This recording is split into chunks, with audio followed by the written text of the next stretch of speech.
All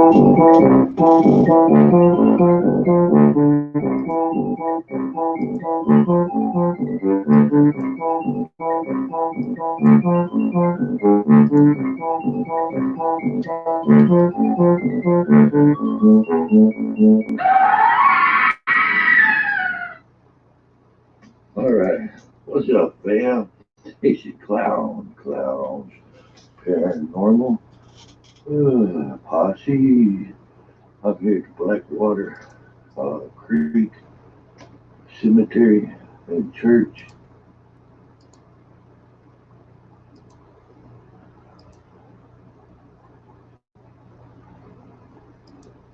How's everybody doing today?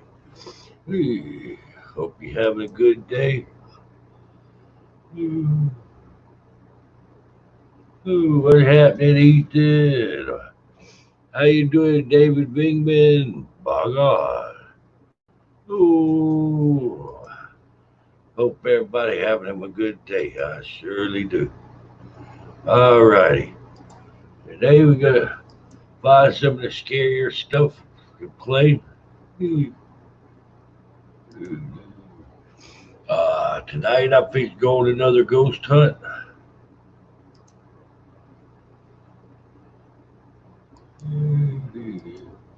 I have a couple of ideas. Hello there, Colin.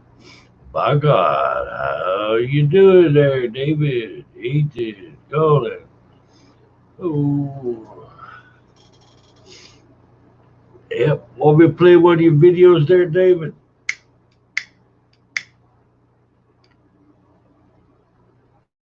Oh, what's happening, everybody?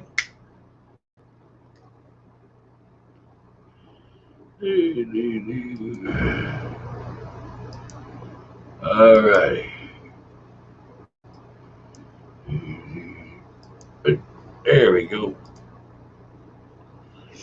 Yep. Pardon me there. Cut the light on. All righty. No, I'm not even going to mention that word. No, I won't even mention the letter, by God. Ooh. All right. We gotta go. I've been going another ghost hunt. I don't know. Think about maybe shagging ass over there to Alabama. I've been hearing tales about an abandoned house. Ooh.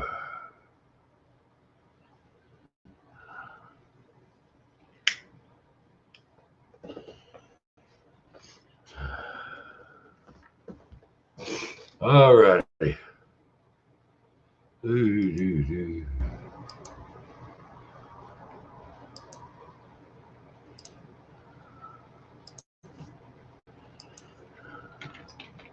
All right, let's get this party started.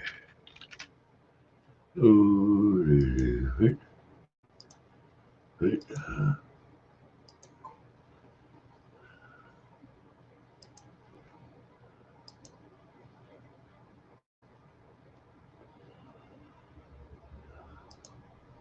Y'all would hit that like and share button, please. I'd rather get the thumb than the other finger. By God. Ooh.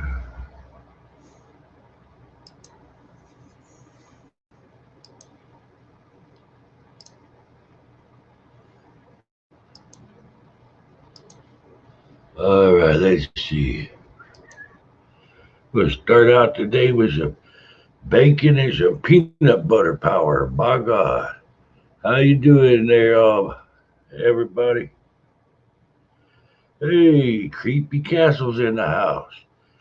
How you doing, Creepy? Chrome tab.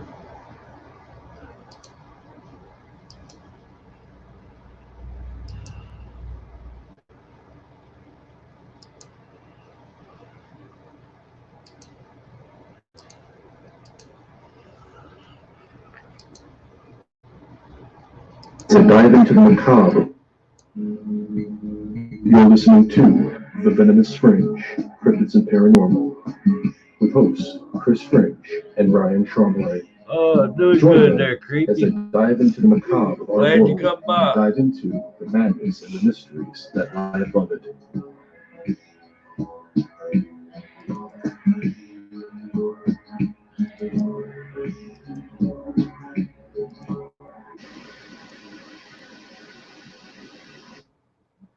Our guest at this time, he is the host of Ghost Trackers UK and Paranormal Investigator, Scott Lee Bauer. Scott, welcome to the Venomous Fringe. How are you?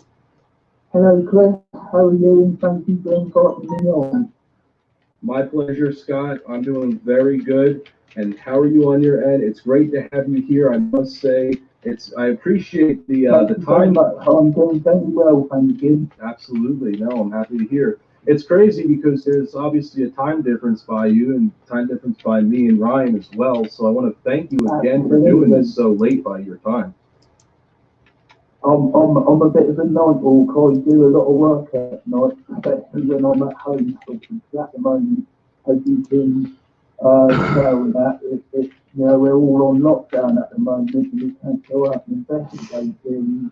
I'm just keeping busy by doing a lot of visiting, what I have done before the lockdown sort of thing. I can imagine. I know by me, the lockdown is still ongoing. I know that there's a lot of talk of opening up a few places and stuff like that, but because of the lockdown, it's crazy. Yeah, I know that for the times that it is right now, we'll have to wait and see. But I can imagine for a lot of researchers, people can't go to anywhere because of the lockdown. So it must be tough for you to do that in that event, though. For someone who likes. It is hard. I mean, not probably after a lot of people investigating doing that out there, and we all want to go out because we're all fighting for the rules, we're all staying in, and everything like that. It is hard, but we just got to, No, I agree. No, and I agree with that. It's been pretty crazy for us all, but hopefully it'll be all over sooner or later, and we can all hope for the best and go out and research, especially. All right, Ethan. Yeah, I'm getting me some coffee going. Yeah, by all means. I'm here, Ethan. You make a lot of videos? That's good, creepy. Hey, I've been watching you, bro. You've been turning out some good work, Creepy Castle. Thank you for that. I mean, personally, I know that in the past few shows, me and Ryan have put out that relief as well. But I mean, what you doing, Ethan? Everybody else, and you as well. I mean, thank you. Yeah, I mean, everyone listening in, it's one of those things. What's going on? So we're all hoping for everybody's safety. But yeah, and thank you for that because we all need to hear that positivity. Yeah, I'm drinking coffee. We all got to stick together. Thank you there, Ethan. Nonetheless, though, I mean, for what it is, I mean, what having a flux and talk with you about some amazing. Yeah, that was good work, Creepy Castle. It is a great blessing and an honor, and I think it'd be good for the listeners to hear a little something besides what the news is posting out about the outbreak and pandemic. But Scott, the $1 million question that I think everybody asks. Thank you, brother. Tell us a little about yourself. Tell us a little bit about you and your start with paranormal. Well, my name is Scott Lee Bauer. I am the host of Ghost Trackers UK TV show, and also my other channel called Scott Bauer Paranormal. I am a paranormal investigator and a psychic medium from the UK. I investigate the paranormal and the strange. I also hope you have a good day at work, there, Fox. And things like that. I go and do things with people free of charge. I don't ask for no money or anything like that because I believe in that sort of thing. Fart distancing yourself from Fox, Ethan? My God. And we go and investigate the most haunted places in the UK. And the UK, as someone who's from the US, I would imagine that there's a lot of paranormal activity in the UK. There's a lot of very old buildings, like castles, ruins, that sort of thing. And yes, there is a lot of paranormal activity within them. When was the time where you yourself wanted to get into being a paranormal investigator? Was it from an encounter or was it from interest? Hell yeah. If silent but deadly farts are the worst, Ethan. They'll make you say, "My God." Young boy. I used to love going up my nan and granddad, staying the weekend, staying up there, taking me after school and then going home again. And they had a horse, well, a tiny dog basically on their bureau cabinet upstairs between my bedroom and I stayed there to where the toilet was. And sometimes you would hear footsteps, you would hear, scraping on the wall, whispering, that type of thing. And occasionally when you would wake up at the middle of the night to go to the loo, you would have to walk past the creepy thing to go to the loo. And one time I literally caught it looking at me just by an inch. I caught it looking at me. And now bear in mind, I was a 6-year-old little boy, terrified. I didn't know what paranormal was. I didn't know what haunted dolls were. I didn't know what any of that was. So I literally grabbed hold of it, chucked it down the stairs, and it obliterated all over the floor. Now bear in mind, I did get grounded and told off for it, but the worst bit is next to come.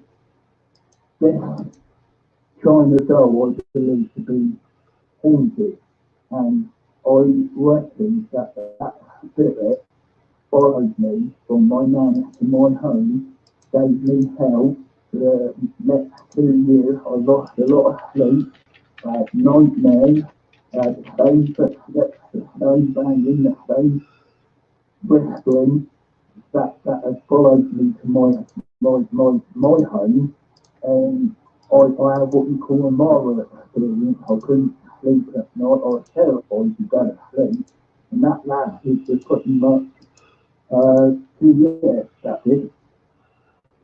Ooh, he's a peanut butter Now, I fuck. can tell you this, I know that there's many cases that for a lot of researchers, they have experiences when they were children, and I can tell you one thing, when you're young, you don't even know what you're seeing. If anything, Peanut butter puts another person. He puts the pew in peanut butter. My God. I think in general too, another thing, your mind is perplexed because when you're a kid, your mind is focused on a whole bunch of things. You know, besides going out and playing and stuff, and then you see something that you don't know what it is, it's a total stranger, you're taken aback by it. And to see a spirit like that, I'm sure that it definitely messes with you for a long time. How you doing, Second? Second's in the house. Oh, God. Funny enough, I am now a haunted doll collector, and I collect haunted dolls, and I also collect haunted objects as well. Oh, Venomous What Fringe kind has of a really haunted good objects channel. specifically? Haunted dolls mainly, but also things like bric a brac as well, like stage gardens, a jewellery box that could be haunted, a piece of jewellery that could be haunted, that kind of thing I collect. Hello Okay, so like there, miscellaneous Tom. items, not like something that would be like, so anything like, for example, like if it was a jewelry box, as you said, or like a container, something like that. That's just out of curiosity because I've Absolutely. You're in a cave, But my Second? main thing that I like to collect are haunted dolls. I find it interesting because I've spoken to a few paranormal researchers who've messed with some dolls before, and I mean that in a good way, by the way. Like they've collected dolls and they've actually sat the dolls down, asked a few questions, and simply some of these dolls, and it's not, it could be any doll really, and it's moved, And I think the scariest occurrence to one was when the head moved a bit, and I was waiting for the part where they said it would the eyes blinked, but it didn't do that. But I mean, as someone who has that phobia of dolls, I can tell you one thing that would scare the living hell out of me. Funny enough, you should say that, my friend. I had a phobia of dolls for years and years and years. And all of a sudden, now I've got quite a few of them. And I live on my own and I live with them. One thing I will say to that, Scott, is God bless to that, because as someone who's terrified of dolls, I don't think I can do that. Now, of course, I believe in overcoming the fear of a phobia, or in general overcoming fear, but there's something about dolls. I just can't sit in a room with one. I just get very creeped out. My anxiety kicks up. I just feel like I can't be in the same room with a doll. I don't know what it is with me, but I not in that. I will put it this way, straight away. Not in that way at all. I'm not freaky. I'm not anything like that. But there's something about them that I like, and when you're investigating them and you're getting all this activity and stuff happening, and even when you can actually film it as well, it just sends a buzz down the spine. I don't know why, but it just does. But I think also too, as a researcher, it helps because you're a researcher and you're trying to figure out what is causing this paranormal activity. Absolutely. What would have One of the things that I am trying to do is I've got this real lovely old cabinet in my hallway, which I kind of call like a sensitive orphanage. And I sort of put all the gold and all the objects and stuff like that in there, because I not containing it, but because I give them somewhere where they can sort of go where no one can't sort of harm them and investigate them, and all that sort of make them actually be safe and do what they've got to do without anyone, you understand what I I'm guess saying? I could play one for you Yes, I there, do. creepy, if I you want totally me to. understand 100%, especially because of what the practice is that you're in when it comes to research in general for those particular objects. So yeah, I totally understand 100%. But in general, though, as someone who has, whether it's collected objects of paranormal activity and has certain objects of paranormal activity, has it helped you as a researcher know that you have these type of objects that you can look at and say, okay, this has reported paranormal activity. Let's try to get right into it and figure out what it is. I mean, has it helped you advance? I mean, also too. I mean, you mentioned that you had also done some research in castles and whatnot too. So we'll get into a little bit about that in a bit. But has it helped you though advance as a researcher to have all these items and to help your paranormal research? It has in a way, because it helps to not only one to understand the object, why the object is haunted, why it's come to be this way, why the spirit is there, how come the spirit is there, that type of thing. And, yeah, I suppose it has in a way, yes. Now, you mentioned in the UK has a lot of paranormal activity. When was the first time you had gone out and done some investigation and you had some activity? Oh, Christ. I've got a Wow. number of times that has happened, but one specific time I can tell you, it wasn't actually me it happened to, but it was on my show called, no, actually, it was on my other channel called Scott Paranormal, not my show. I will be uploading this video very soon, and I went to do a case for somebody that was haunted by a demon, and we went along and investigated it, and all the females got scratched and all that sort of thing, and them are being moved and that, and it was quite scary. scary investigation, and that one really did get in my mind. Because you hear about demons and things like that, you see the films and all that, you think to yourself, yeah, are they true or are they not true? But when you actually experience a case with them, you know, I've done two now demon cases. One you can see on my show, goes up at UK TV show, which is just done, that's all on the channel. And yeah, you know, demons are very, very real. They're real beings, they are, and they're not to be messed with.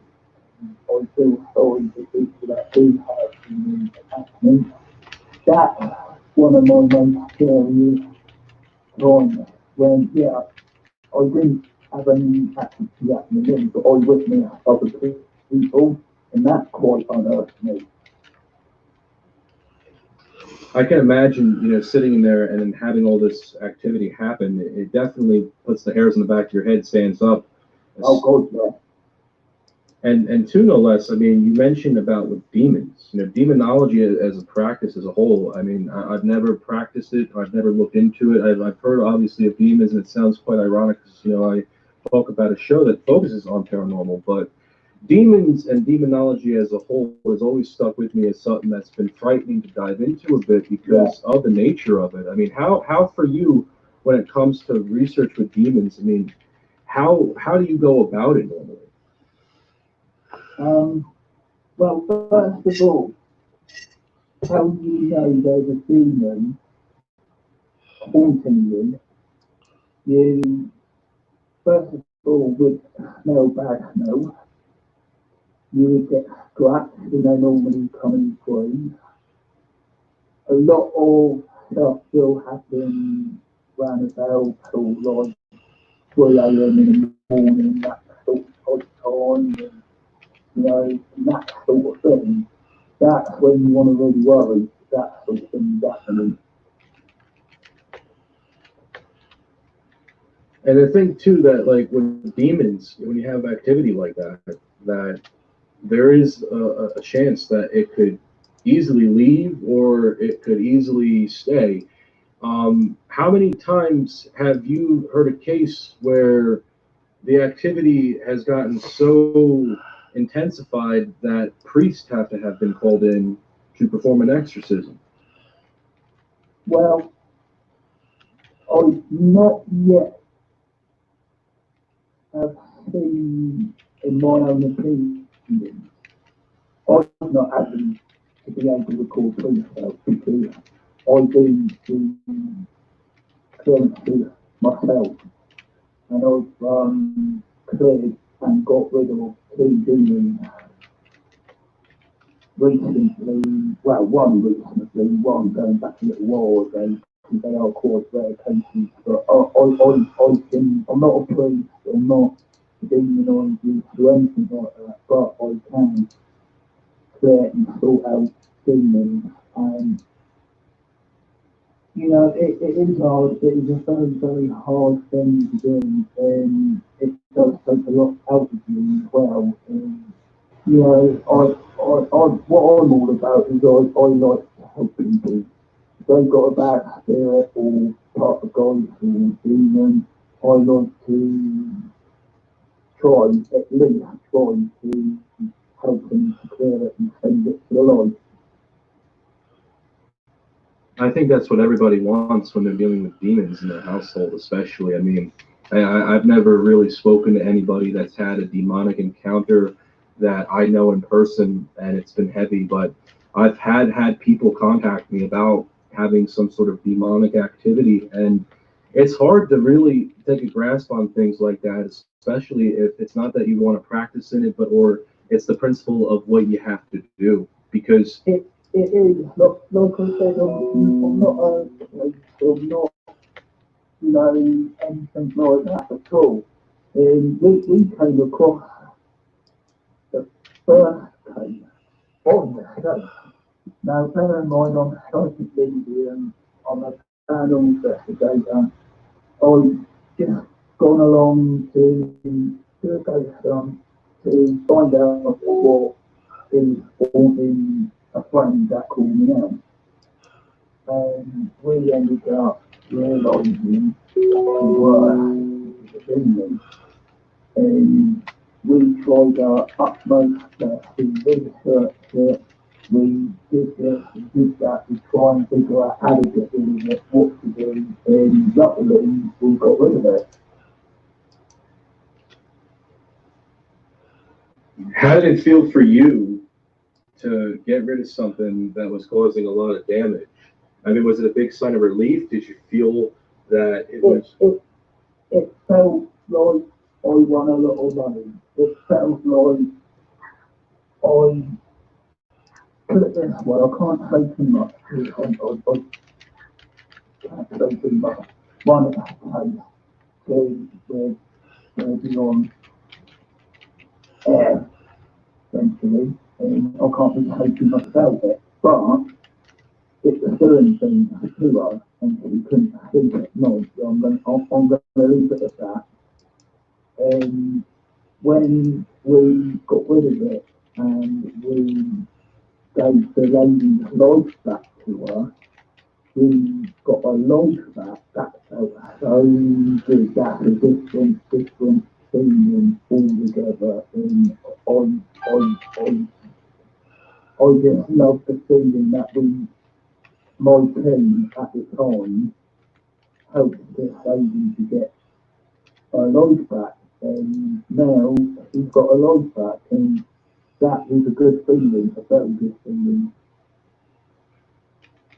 I think any researcher, whether it's a cryptozoologist or a paranormal researcher, when they can get activity, whether it's on property or in general, somewhere they're investigating, and they get something, and more importantly, if it's a case that's more personal than it is, in this case, with what you were doing an investigation on with this woman, I think it's a big sign of relief, because not only are you relieving the eyewitness and the person who's had the experiences, but you're also, for you as a researcher, it helps you that you can help somebody else out, and that it helps advance your research. Absolutely. And like I said earlier on, I don't charge for my services. I'm absolutely free. I don't charge for no money at all. I don't believe in it. If I can help somebody, I will. Or at least try to anyway. And that's a good way to look about it. It just goes to show that you're a very genuine guy, a very genuine researcher, and that you just want to help people. Absolutely, that's one of my missions in life, is to help people. When it comes to investigations such as castles, now I want to just go ahead and say this as somebody who is not from the UK. I've seen beautiful castles that have been seen through European photographs, but what are some places that have really stuck out as paranormal activity, and what are some experiences that you'd be able to share from some of these places? One time I went to a ruin called Blackburn Ruin in Sussex. I know you guys are not going to know where that is unless you Google it or something, but anyway, to give you a bit of a better idea, if you go onto my channel called Ghost Education Videos, I think it's episode 5, I do believe, I could be wrong. That's the episode that I'm referring to. We do a ruin, and we went along, it's pitch black, and we were filling up and calling out with the ghost boxes and everything. And we felt like we were being watched, and that we weren't alone. And we were getting things chucked at us and stuff like that. That was pretty scary.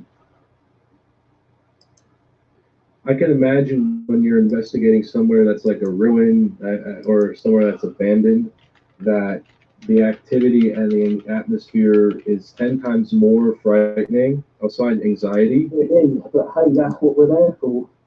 Correct, and I agree with that. I know that in some places I've urban explored and researched abandoned, that I've had anxiety and I've had those feelings of something there, but it's also fun at the same time, because there could be something there, and you can capture it on film, or you can capture it through audio.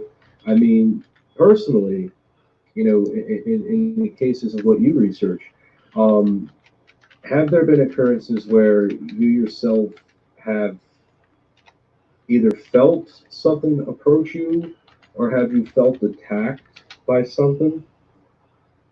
Not attacked yet, luckily. I haven't experienced that, and I don't think I really want to. But as in feeling energy, spirit coming towards you or near you or around you, or yes, I feel that all the time, or most of the time when I'm going out on investigations. I feel it all the time in everyday life.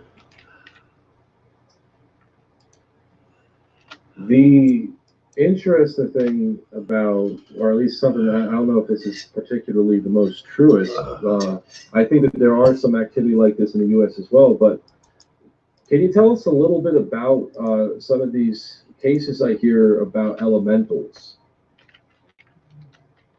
Elemental, yes. There is a few of them. I can't really tell you any that are being reported, like say within books or anything like that. But yeah, there are a few of them about overall. You can't really say it's the energy that they possess and how it can follow, or it's just the principle that they're elementals and that they are bad. They are bad, and yeah, exactly, yeah. I've heard of a lot of activities with elementals, particularly how they go about, and it's made it. It's another reason why I think when it comes to paranormal Hey, research, it always Big kind of Cole, solves much tougher what's because happening, of brother? the activity Welcome back. is brought about. And it's not. It doesn't have to be an elemental. It could easily just be a shadow person and how they can just do I'm something to listening, somebody. Fox. Absolutely, yeah. And I wanted to ask you too, in some of these ruins or in some of these castles that you've researched, have you collected and seen shadow people? Have you seen? Oh, absolutely, yeah. Loads of them, absolutely. What would be? It might sound like a goofy question, but really, I have very been. It's always good to hear what paranormal researchers have to say. What is your particular type of entity that you would like to normally see? Do you prefer seeing apparitions? Do you see orbs, shadows, demons by any chance? I've not yet, funny enough, talking about demons and everything, I've not actually seen a demon as in full form that spirit. I've seen what I can do, I've seen what I can do to people, yeah, but not as a spirit. So, I've seen ghost spirits, I've heard them, felt them, shadow people, I've seen. Yeah, it's a normal everyday life for me to see that in investigations and at home. I think seeing any type of spirit or in general anything paranormal is interesting and something that anyone can get enticed with. I think so at least because of the nature of them. Um, but also it comes with a price too.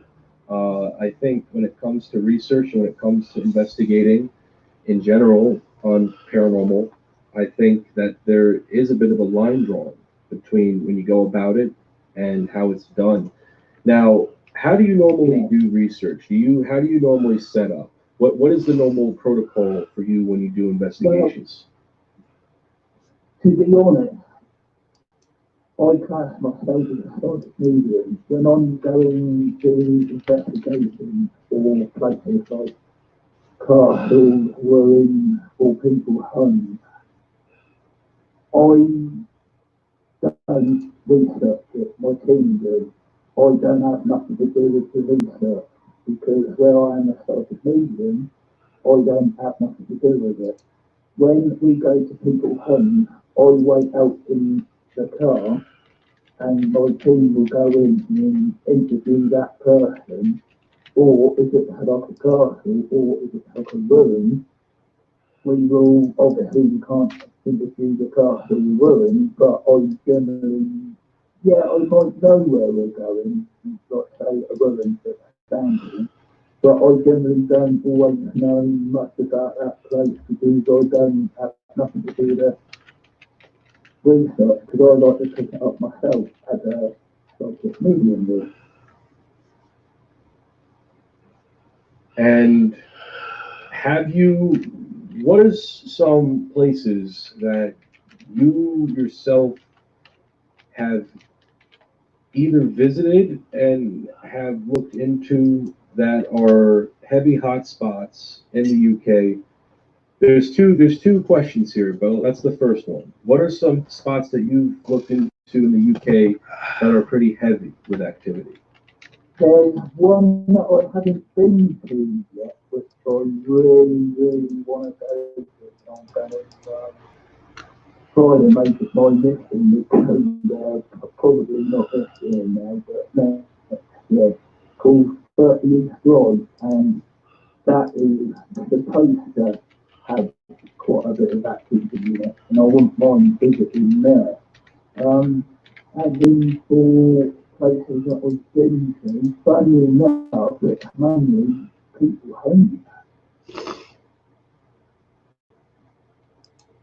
I think in the UK or in general Europe, there's a lot of paranormal outbreaks that really do impact. And even though that you won't hear about it on your local news station or in general, you do know, and I think in many cases, one of the reasons why social media is great is to have that outlook where people can just go to and talk about it. And I'm sure that in these houses that you've been to, each house has a story. Yeah, it does.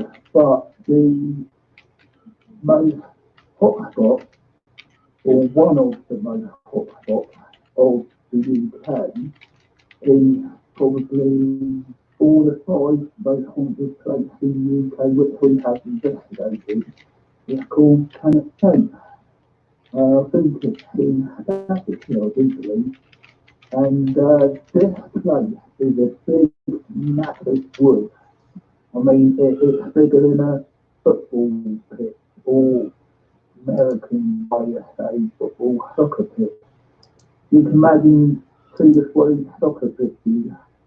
That's how big it is. Oh, I found Ryan. Has multiple claims of werewolves, black-eyed children, ghosts, witches, Bigfoot even. It's got a lot. Is there a particular part of the UK that you've always like wanted to like set up a base camp to and just research out of the blue? Like it could be even just land or an Yeah, acre we found or Ryan. a mountain somewhere. Yeah, there's a couple of places. I mentioned one earlier called 30 Drive, that's one. And the second place I would like to go to was in the ancient Iron Inn, which unfortunately I ain't had the pleasure of doing yet, which I would like to do soon. It's always interesting to hear what other investigators want to explore, especially because it is a very interesting type of exploration. It's a good passion. Oh, absolutely, it's very interesting. You also mentioned in one particular area involving a lot of cryptid-like activity, whether you had mentioned werewolves and Bigfoot. Now, not different from the paranormal, but I wanted to ask you a couple cryptid questions. Do you have an overall view and insight on cryptids? What, as in, do I believe, or what I think of it? As in, like, I mean, Hey, if you are a believer, Ryan. do you have like a personal opinion on cryptids? Because the reason why I asked this Alrighty, question bro. is because there have been some paranormal researchers I've spoken to who are very much so. They did get a Not damn saying that they're assault against charge, Big cryptids, Cole. but they have a hard time believing them because they believe that they are some sort of supernatural-like apparition. I know that sounds a little crazy, but Oh, sorry about your speaking to friend, several Ryan. researchers in particular, God bless they've you, had their bro. opinions on it, which I totally respect that. Hey, But I want prayers to for ask his you, family, what's your bro. overall view or opinion on such cryptid? Well, I consider Oh, myself man. as a paranormal Oh, yeah, heck, good we can hear there, big for me cool. means that yes, Creepy. I do investigate those quite a lot.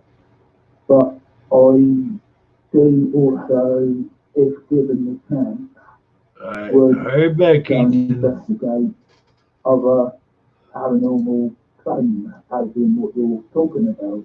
Do I believe in them? Some, yes. Some, yeah, I do find it a bit hard to believe.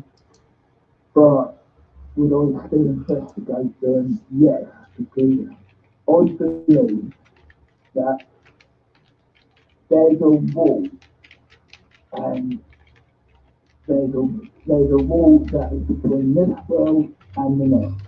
And if you look over that wall, sometimes you can see a little glimpse of what that world, or supernatural world, is like. You get a little bit of glimpses in there.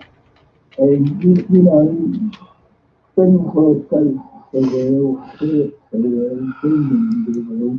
Damn. I don't know if I want to keep having the stuff of it, Sorry to hear that, Ron. but it's to say that Bigfoot and Thank you, Cole. And openly too, I respect your opinion on it because personally, there have been people who've been very objective of Sasquatch being existent, werewolves too. Now, you mentioned werewolves. Are you familiar with the term dog man? It's very popular here in the United States. We have dog man over here. Now, let me ask you this, and I'm not saying this in a negative way, I don't want it to come off as that, but do you see a difference between werewolves and dogmen? To be fair, I've not seen a werewolf yet, and I've not seen a dog man yet. The only thing I'm sorry I can't answer that, that's just my little funny way of putting it, but to be fair, if I was in a place investigating, oh God, Dave, and I was with my team, and all of a sudden we about Klowns or a dog man or a werewolf, whatever, and would we then investigate it? Yes, we would, because it's still paranormal at the end of the day. You mentioned about how there is a wall between our world and another world that is where these creatures would possibly be, or in general when it comes to supernatural paranormal. Um, would you think that these cryptids are indeed supernatural creatures? Well, again, I can't answer that because I've never met one. I would like to think they were, but I just can't really answer it because, like I said, I haven't met a werewolf, I haven't met dog man. I've seen UFO lights, if that's what you want to call them, but I've not seen the dog man or anything like that. But I am very interested in them, and maybe one day I could be lucky and could be running off screaming the turtle tail. You know, you So I wouldn't mentioned. be hanging about for very long, I'll tell you that much. Absolutely, I see what you're saying. One thing I wanted to ask you too, because you had just mentioned, you mentioned UFO lights. Now, did you see these lights in the midst of an investigation, or was it sometime after an investigation or before an investigation? Funny enough, I had another experience when I was a very young boy, and I used to live not literally by water, but I was down the road from where there was a lot of water. There was an army barracks down a lot further than that, but all connected. And I would occasionally see lights, as though I can put it, in the sky at night about 2:30 in the morning. And I would see them all the time. It got to a point where I was seeing them all the time, and as I got older, I would start going out looking for them, then looking for them, then I would see them, then I would give off all different formation patterns and stuff like that, and it was fantastic. I don't know what it was I saw, you know, tell you what, you know, I say that, and, you know, I'm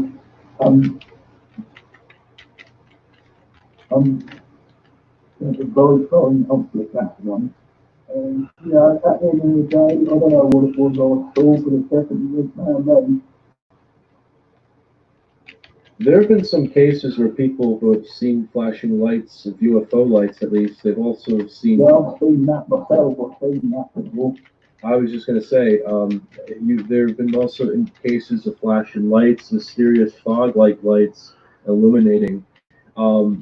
When you had seen that, or in that case ran into that, I mean, do you have an explanation on why something like that would illuminate in an experience like that? Oh, I tried researching, then I went over every single inch of what a helicopter is. I went over a single inch of what a plane is. And then got stealth, that was like UFOs, and then very quiet, you know, I went through all of that, and nothing came close to what I saw years ago. Have you yourself sat down and worked with an Ouija board? I got one right there.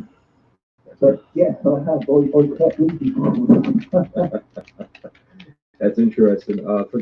Has there been any experiences with an Ouija board that you've had? No, absolutely none. Good. I mean that in a good way, because I know that there have been some cases where the Ouija board can go one way or the other. Have you wanted an experience, or you've always just kept to respect the other side? How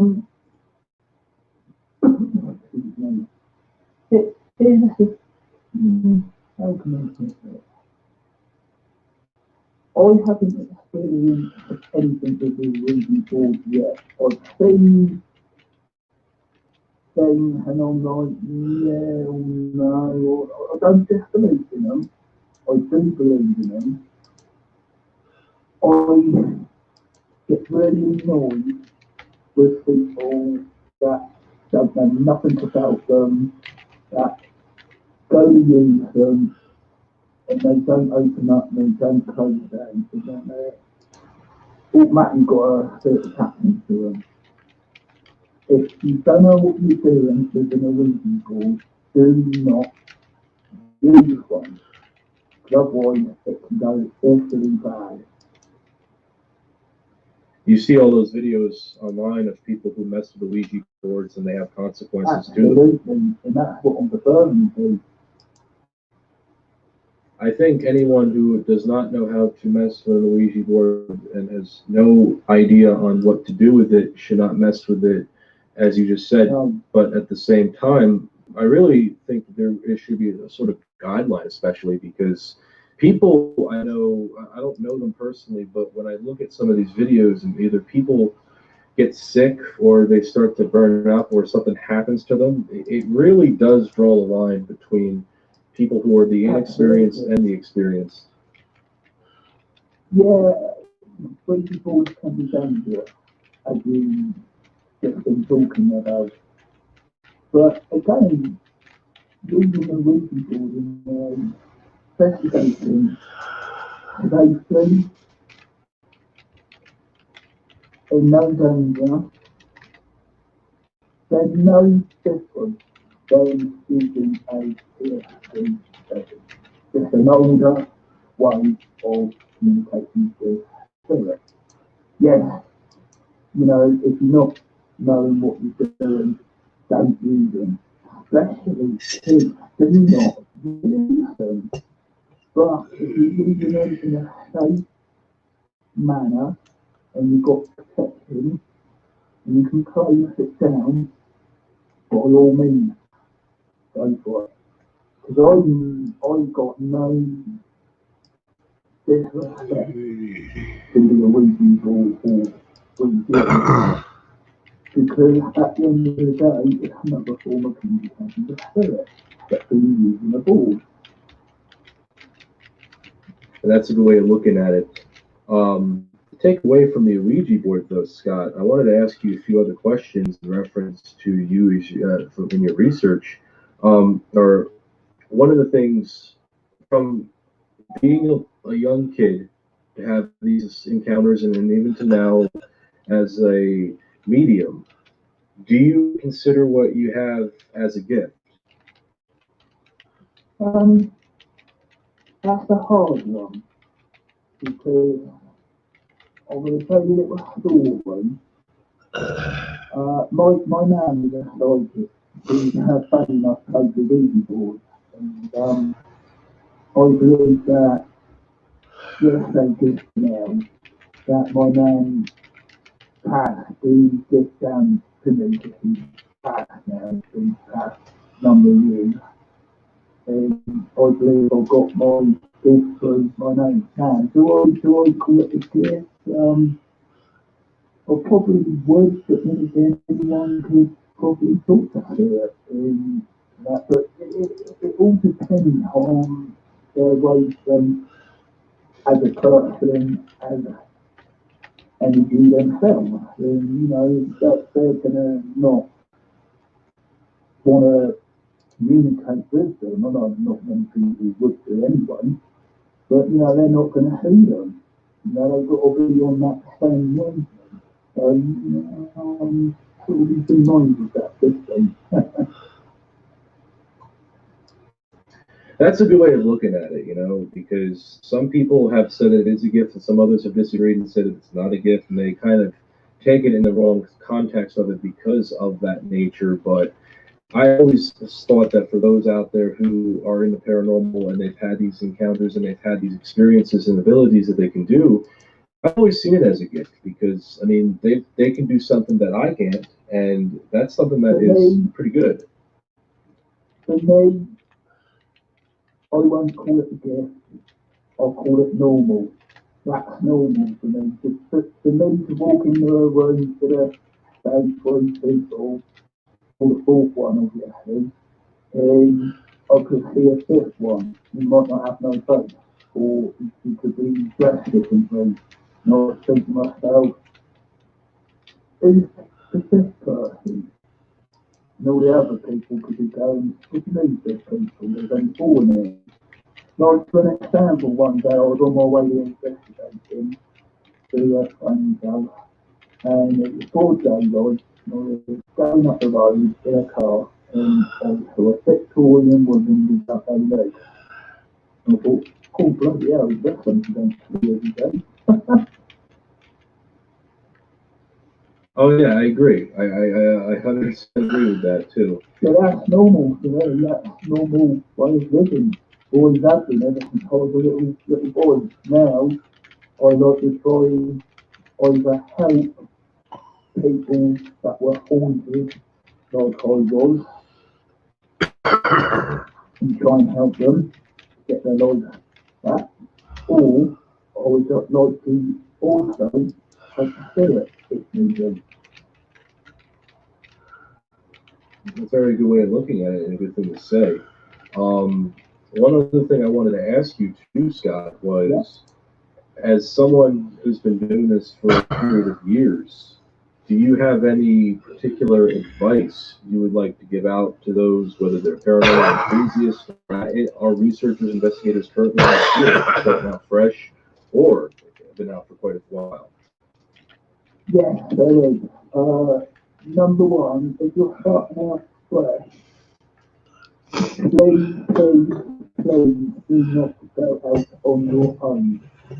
Always go with a friend, or if you can find a good team, go with a team like the public events, because at least that way you can still enjoy yourself, but you won't get into any dangerous like say you went out on your own, it's pitch black, you went into an abandoned house, you accidentally went through the floorboard, broke your leg and couldn't walk and phone out, you're screwed.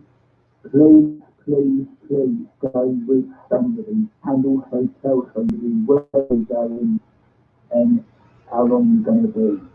Also, I would like to also say, please, please, please, whatever you do not interrogate or annoy or upset the spirits, because if there's a negative one there, you're also screwed.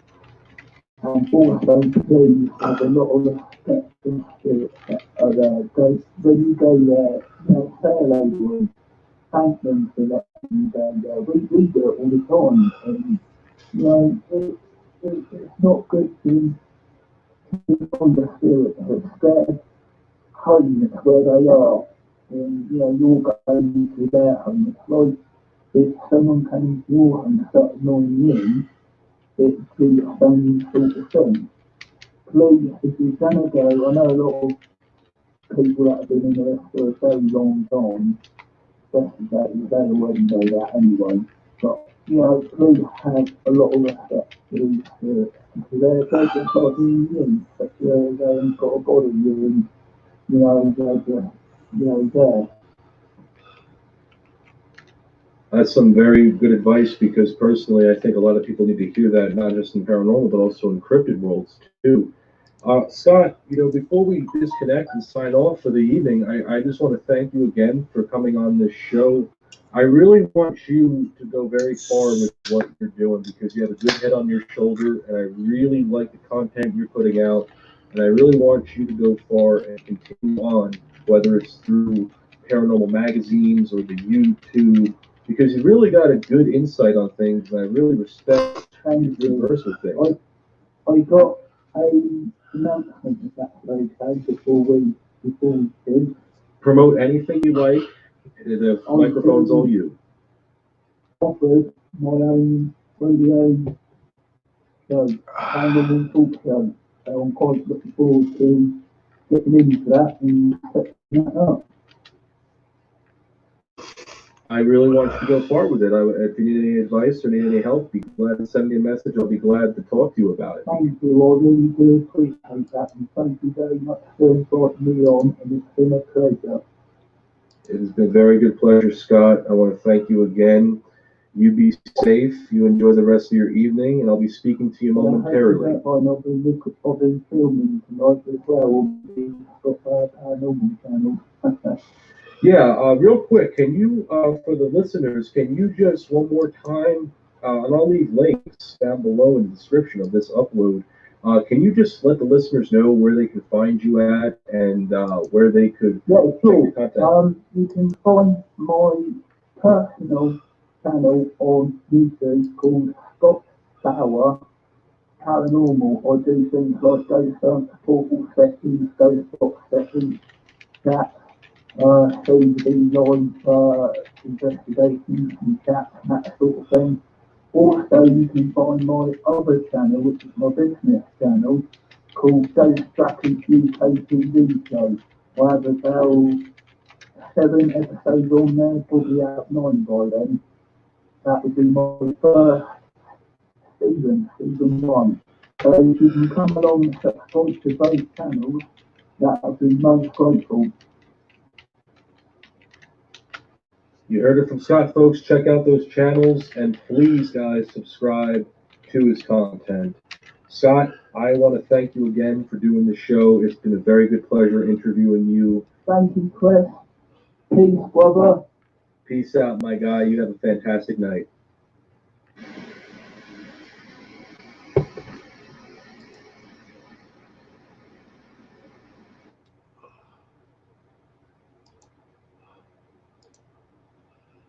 Alrighty.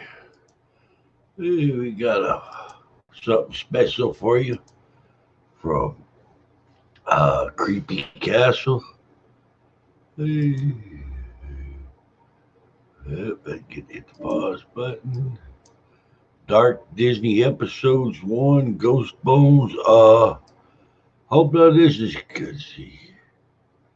There we go. Let's try her out.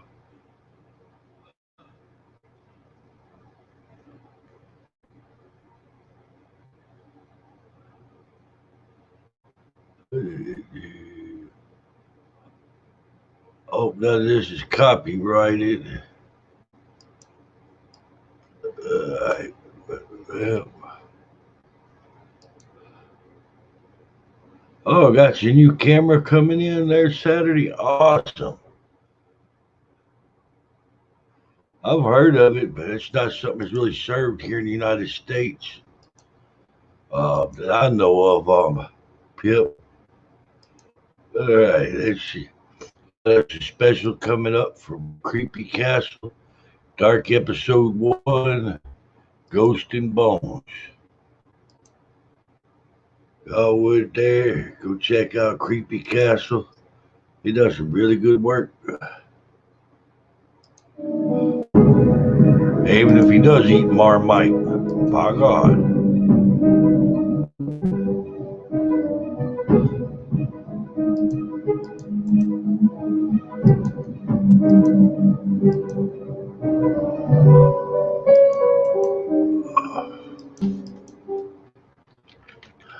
The happiest place on the planet.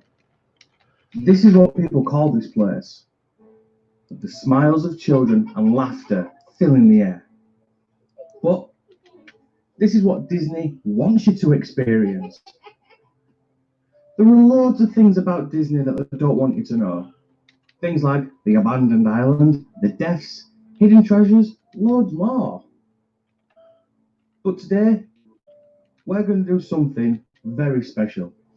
But first, you can do something special too by clicking that subscribe button down below, leaving a like and turning on the notification bells. Walt Disney's Ghost. Now, fans believe that Walt's presence continues to linger inside his Disneyland apartment. When you first enter the gates of the happiest place on earth, you'll see the firehouse to your immediate left before you hit Main Street. It was in this quaint little building that Disney resided with his family and would light a lamp in the window for his second-story apartment when he was home. Shortly after Walt's death, a staff member in charge of cleaning Walt's apartment one night reported turning off the lamp on the way out of the apartment. When she got downstairs, she looked up and saw the lamp was still on. Assuming she had made a mistake, she quickly returned upstairs and switched it off. However, when she got back downstairs, the lamp was on again. Upon her return to the apartment for the second time, she switched the lamp off and waited inside when she heard the lamp click and flare back to life. Since the incident, Disneyland has kept the lamp on, claiming it serves as a tribute to the park's creator. But it may not be so much a matter of choice. Cast members to this day report seeing a shadowy figure passing in front of the window, knowing it's coming from inside the apartment, and a continual feeling of being watched from the apartment whenever they are in the vicinity. Human remains at Disneyland. While it's pretty common knowledge that members of the public attempt to scatter the remains of their loved ones at Disneyland every year, which is pretty disturbing, but Disney actually confirmed this secret. There actually is resting places in Disney where people have gone and scattered family remains. Disney officials have confirmed that there is a particular skeleton on display within the Pirates of the Caribbean ride in New Orleans Square that actually belonged to a person. In the 1960s, after Walt's passing, Disneyland designers decided that the construction of the Pirates-themed ride did not look authentic, as it should be. So the Disney designers did the next best thing. They actually got human remains. The Imagineers obtained human skeletal remains from the UCLA Medical Center, which felt provided a creepier and more convincing atmosphere for the Pirates of the Caribbean ride. While it's unclear when these bones were actually removed, they remained there for some time and were viewed as part of the ride before eventually being removed and replaced by fake skeletons. However, part workers have confirmed that not all the bones were removed. The skull and crossbones which hang above the bed in the treasure room, they're still genuine.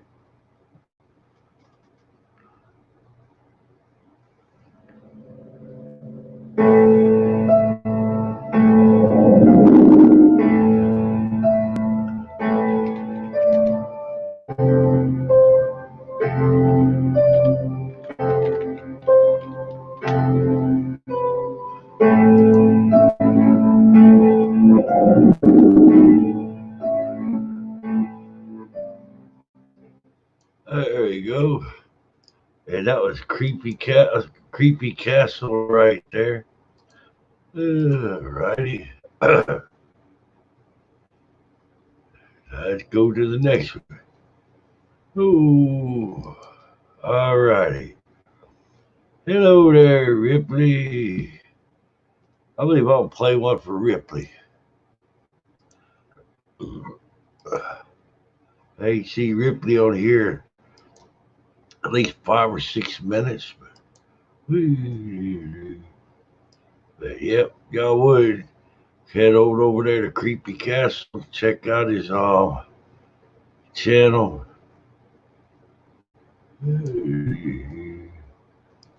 I don't remember if I dropped the link or not, so I'm gonna go drop it again.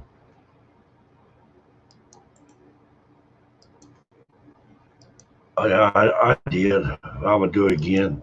Yeah, out of respect. Alrighty, here's a link to Creepy Castle's channel. Hope y'all go show some love there. Go Creepy Castle there. He got a good little channel. Let's go find Ripley. There's Ripley. Believe it or not. Ooh.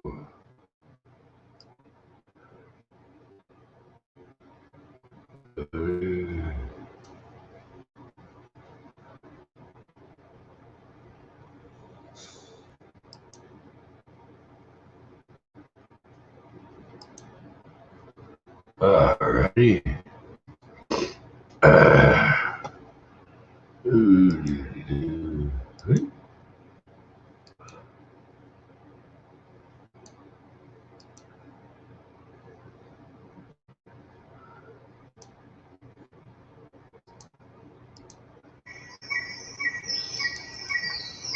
Hi guys, welcome back to the channel. I know I haven't uploaded for a while, but I just been super busy with the kids getting ready to get back to school and things like that. So today I wanted to bring you a video. I got a package from my cousin.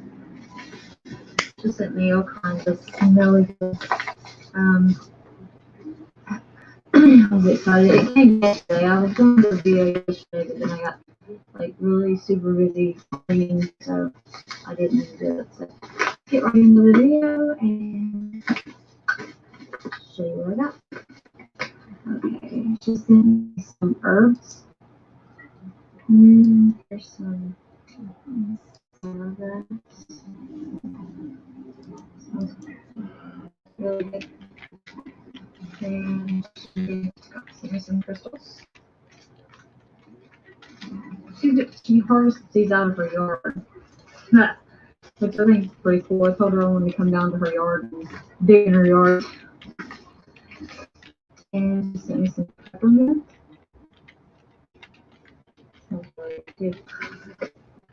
And some dandelion leaves. Let's see. These are black walnut. Love all this stuff. And some, can't really read it.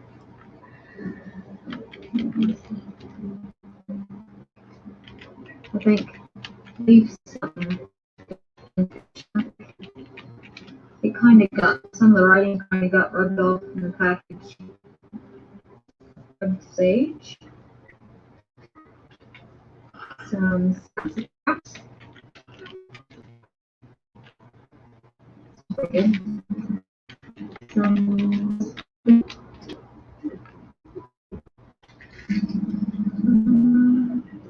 reading thistle.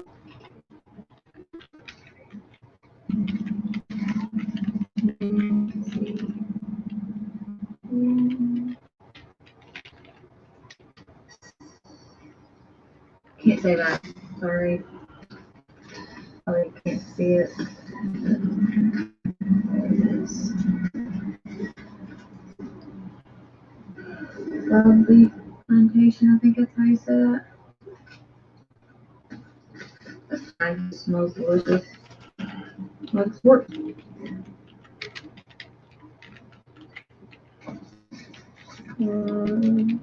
Applewood ashes. Plantation. Orange trails.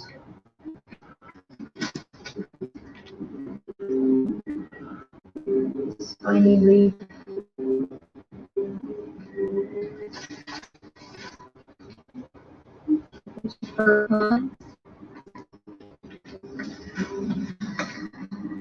And some chamomile. And let's see, a pack of lavender. I'm gonna get some jars to put this stuff in, so it's not, laying in the package in a baggie. I was really excited to get this stuff.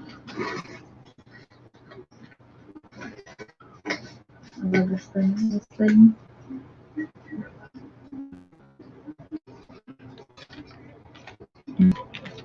I don't know why I just smelled that. Probably the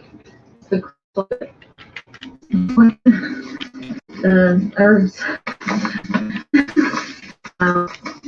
That's hilarious.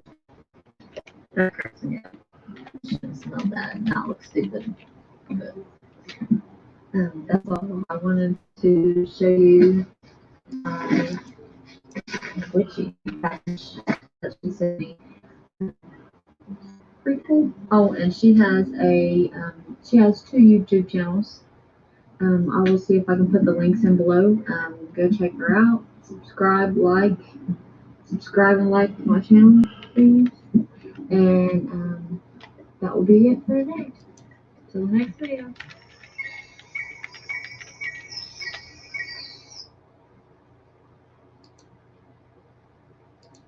Alrighty.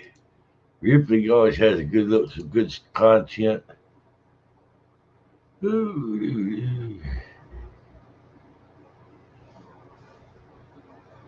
I'm not messing with that one, Ethan. By God. Oh, how you doing, Michael Healy? Welcome to the fail. I'm not gonna have Ripley clocking me upside the head. No. Oh, hey, how you doing there, Michael? Hope you having an awesome day. Let's see, I got.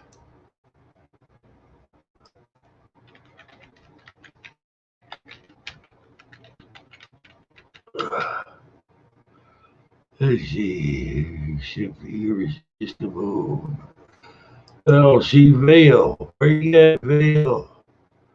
Oh, a shout out to Through the Veil and Beyond the Veil, Venomous Fringe, Big Deal, Past Life Explorer, Lamb Bunny, Ripley's Ghostly Adventures, Holly's Lore, Flyover Country Star, All Things Paranormal Leslie, Third Eye Paranormal, Carol, Emma Molloy, Diversely Able, Jason Jennings Paranormal, Soul Searching, Paranormal Adoptee, Gaudio TV, The Unknown 1250, David Tier, The Backyard UFOologist, David Vingman, Artzilla, Super Knight, Chris Cyrus, Ron Trombley, California, Mandy's Magic Moments,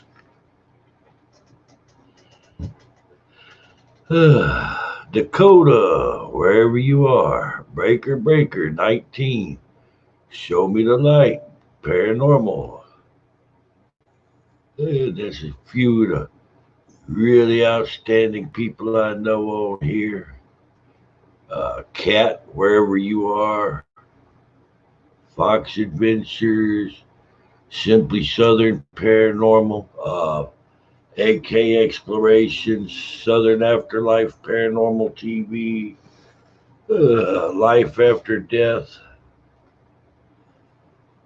Uh, let's see. Up next, got something from Simply Southern Paranormal. Now, this is a creepy shit right here now, y'all. It absolutely is. This just goes to show you what can happen with paranormal investigations. Simply went done some investigations. Hey, he come back and something come back to her house with her.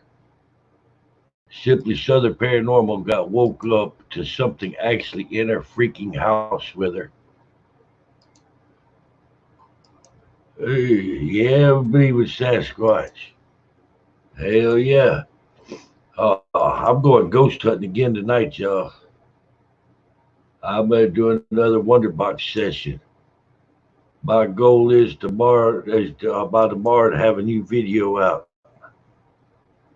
I'm going to drop a link in the chat. Simply Southern Paranormal. Follow me home, New Year haunting 2020.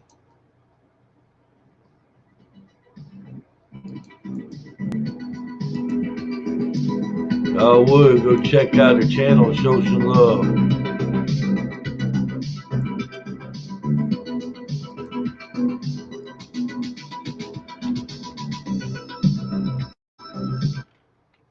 Warning: even experienced paranormal investigators cannot be guaranteed being followed home by unseen forces. Please be careful opening up doors that may never be closed. What you are about to witness is 100% real, happening in my home on New Year's Eve 2020. Viewer discretion is advised.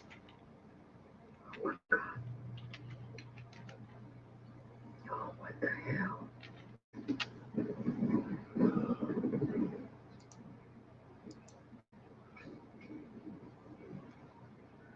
I know I got my EMF meter. Here it is. Fixing to see if anything's going on. What? Hello? Hello?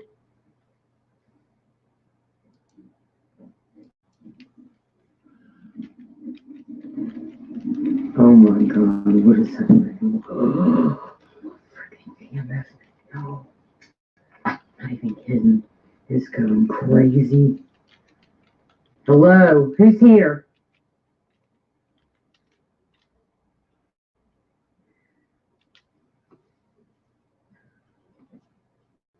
Hello? Holy shit. Oh my god. Y'all are tricky. Hello? Hell.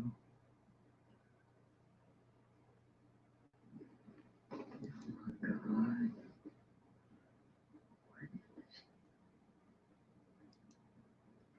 I know I'm not seeing stuff. That tree was just moving, y'all. I'm not even kidding. What in the hell?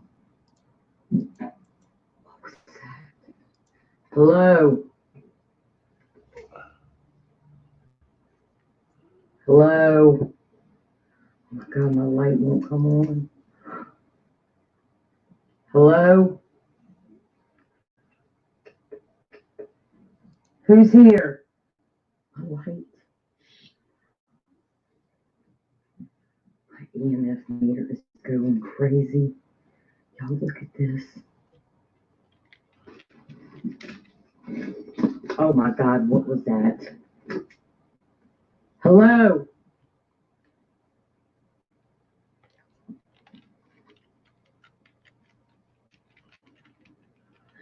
This is ridiculous.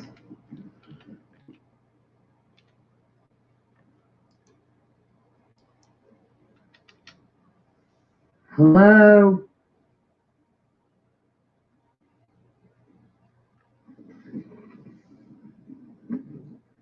What the hell is going on here? I swear, y'all, that tree was moving. You have to leave.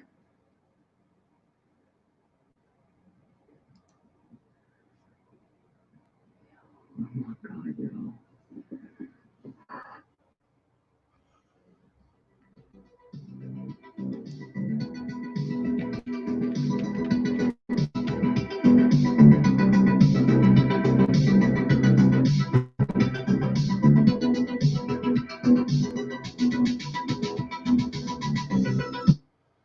There we go. Simply Southern Paranormal. Hope you check your channel out. Alrighty.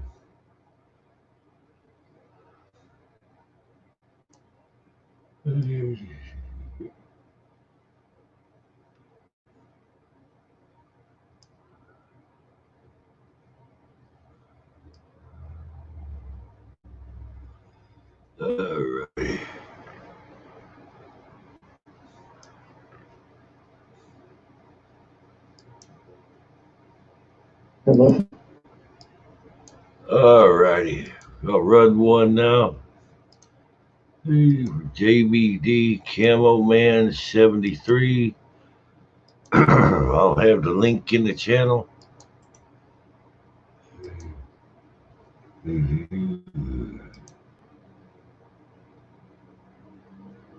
Hello.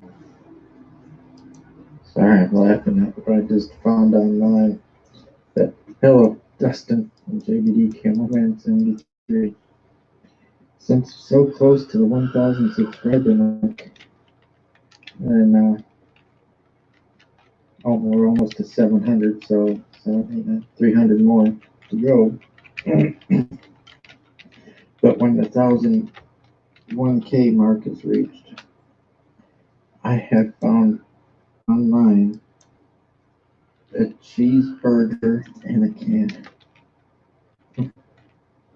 Don't know how safe that would be, but if you can now help us get there to 1K the right way, when we do get there, whenever that should happen, I'm going to get there, but I'm not going to open it until the 1K mark. It don't expire until 2029. It comes complete inside the can. It's all put together. The two buns, the top bun and the bottom part. Hamburger, cheese patty, sweet onions, fruity tomato slices, tasty ketchup, was supposedly two fluffy bite burger rolls, freshly cut and prepared and sealed.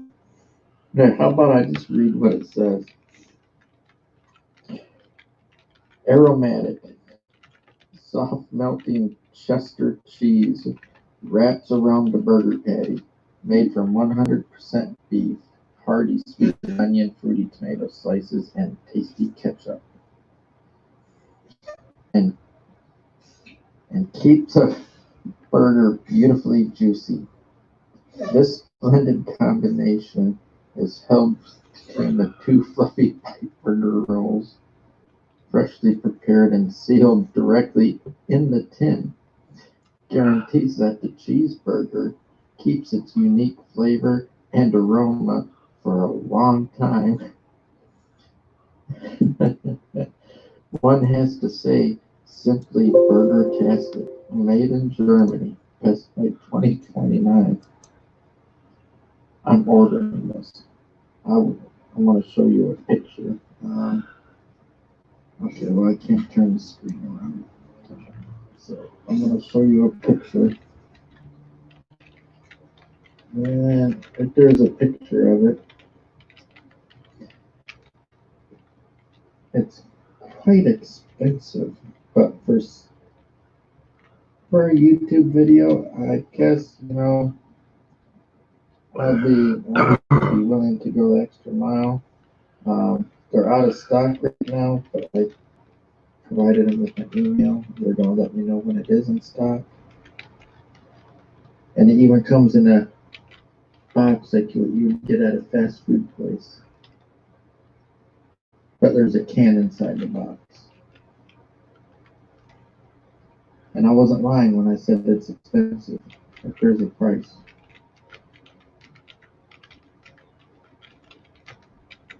And yeah. So that's one of the things to happen in the future when we reach 1K. I don't know whether to get sick now, just from the thought. But you never know, it might taste good. I've ate butterworms on live cam before, so anyhow, thanks for watching. All right. Hey, y'all ought to check out JBD's channel there. He's a good guy. He got a really good channel too. Got a lot of different stuff on there.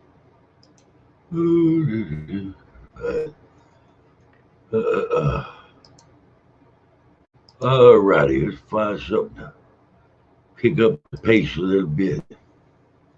You got a room full of cryptid people.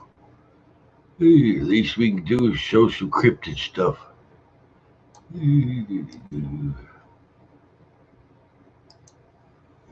So I show one from the Venomous Fringe.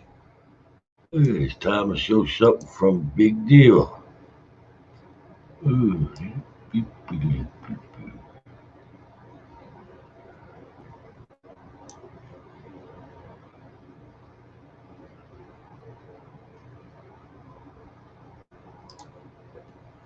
Own a business? You're going to want to hear this. With Nexit. All righty. Yeah, I don't know which is most potent or not, but I know people do different things to enter altered states and become attuned to the spiritual world.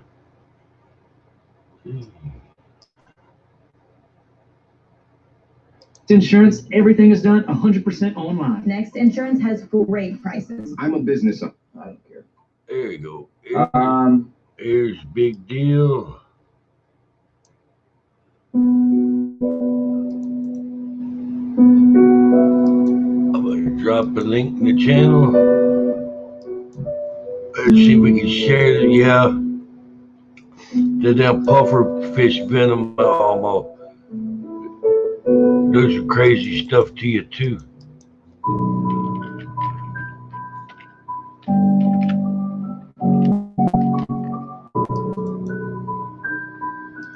Alrighty, I'm dropping that link in there. Look out there, second. You might have opened up a portal. Alright, y'all. I'm going to drop this link out there so people know to come check us out. I'll be right back.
righty, let's get this show started.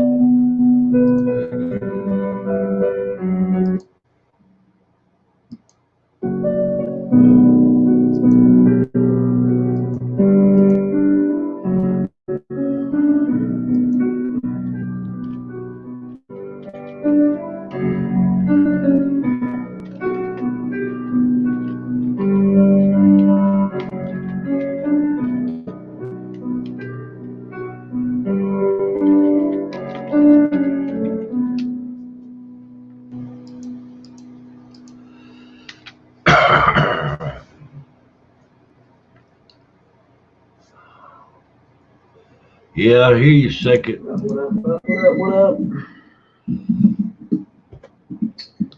What's going on, Big fellas? deal. Fellas? Check out his channel, folks. Guys, that's Big Cat Daddy, big deal right there. It don't get no cooler. How y'all doing?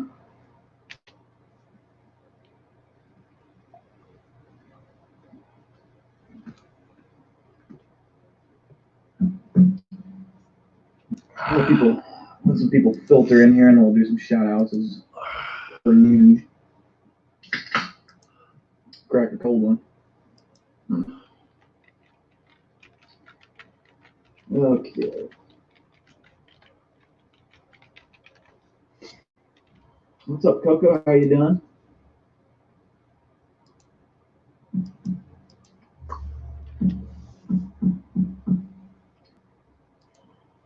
All right.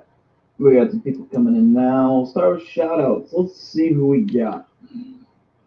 Warrior Cat, Nick Oxenford, Coco, Android Gamer, Trent Brown, Tyler, Jake, Alright. Lava, Lose a G, Ryan Tremblay, Nighthawk. Alright, y'all. While waiting for that to get kicked off, I was gonna say I want to let everybody know I appreciate your fam that follows me on YouTube, followers and extended family on Twitter. I'm trying to move the channel ahead to get monetized. Hope y'all hit the like, share, subscribe button, smash that bell, become part of the posse. Don't miss out on our notifications. Every day we bring you the best content possible, and hope you're having a fantastic day. Oh, what's going on with you guys? Haven't seen you guys shit for a long time now. Seems like a whole day.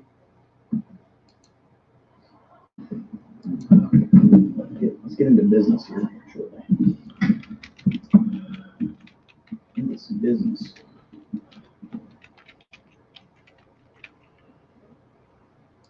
Phoenix Fires, Loki, no clue how this showed up in my feed, but I'm hyped. Fuck yeah, that's what I like to hear. We're just gonna watch the fucking scary videos, man, and get fucked up. Well, I'm gonna get fucked up. I don't know if you guys are. Melodic, aggressive, trap, boom, man. I'm not sure, Nighthawk. I'm not a music guy. I just listen to some music here and there, and I don't know anything about music. Serena, hi, did you fix your Pro? No, I didn't. It's broken. It's like broke. It's fucked. So sad. I could fix it technically. Like, I mean, I could just put fucking glue in it, or some Gorilla Glue. It's basically just like, I don't know. It's fucking, it'll hold it in place, and I can technically fix it, but it's broke. Makes me sad. I was gonna put my thumbnail, but said not to. Out of respect for the combat stick. Beat Daddy, what's up? Got a beans.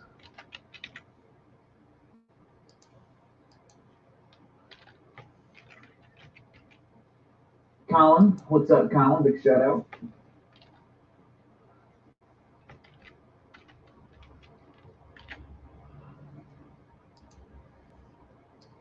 Don't say the word coronavirus or you can get demonetized. Good to know. What's up?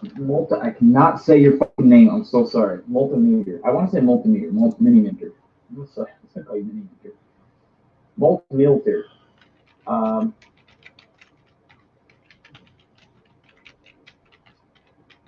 Sniper Wolf, welcome to the stream. We're just waiting for some people to filter in. We're going to start watching some scary videos and just react to them. You can, after each video, a lot of people, what they like to do is you can judge it whether it's real or fake. You can just say real or fake or thumbs up, thumbs down kind of thing. Pamela, what's up? Joseph. All right. I'm going to get a video queued up here. And we're going to get started. Okay. Okay.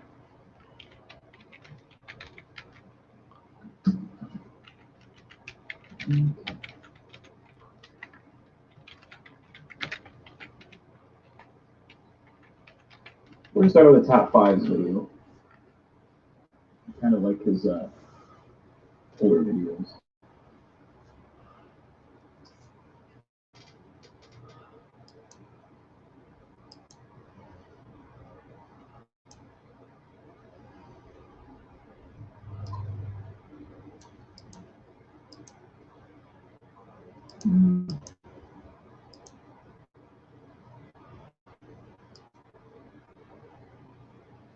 Oh, this one. See what this is.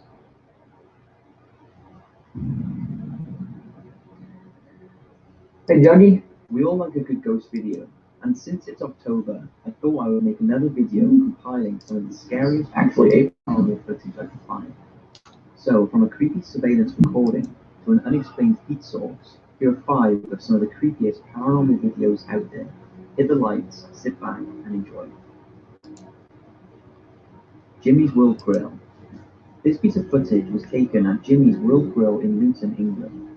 Now, there is nothing special about this restaurant, and not much paranormal activity has been reported there, apart from the staff saying they do occasionally... Ryan Tremblett, the $5 donation saying, go buy a new combat stick so you can fend off those fangirls. Ryan, thank you for the donation, brother.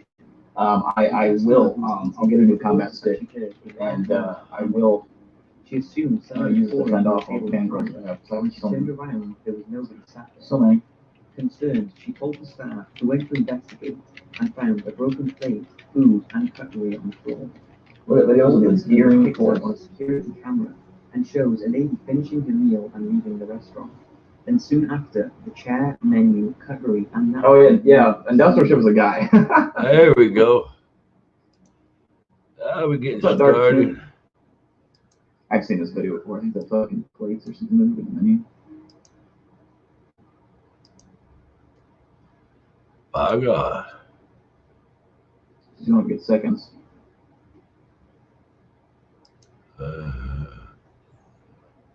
Oh, yeah. That's crazy. I don't know why I would be doing that, Dom. Second. Fuck that chair. Fuck that napkin. Drink menu. Don't fucking touch the drink menu, motherfucker. Right? There's one thing you can fuck with. You can fuck the napkins in place. But you don't fuck the drink menu. They can mess with the bill. They bring a bill and make a bill disappear. I'm sure that lady wouldn't mind. My God. You have said when a popular restaurant set up something like this, whilst there are lots of guests around. And the man at Jimmy's head office even said, when we heard about the footage, we thought it was a setup and with staff having a bit of fun. However, we've been assured this wasn't the case. And on further inspection of the footage, we can't explain how this is. To be fair, like a restaurant doing this, it would only gain publicity. Like people would want to come just to see. I feel like. Now, this next clip was captured by the investigators. They're using thermal imaging equipment and caught what they think is one of their most intriguing pieces of paranormal footage. It was filmed in a tunnel at Knoll Fort in Wales, which has a long history of hauntings and was voted one of the spookiest places in the UK. The fort was built in 1872 to protect Portland's harbour, and it also played an important role in World War II, when it was used as a base for British and American navies.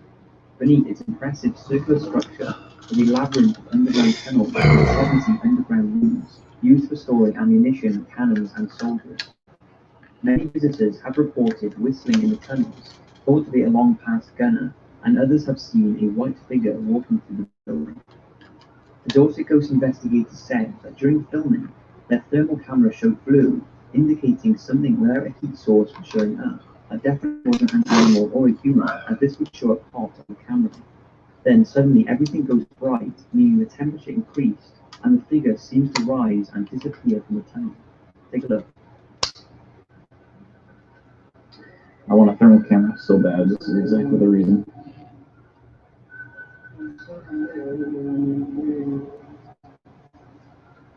This is crazy. I can't tell what I'm looking at. Like, is he recording a screen or what?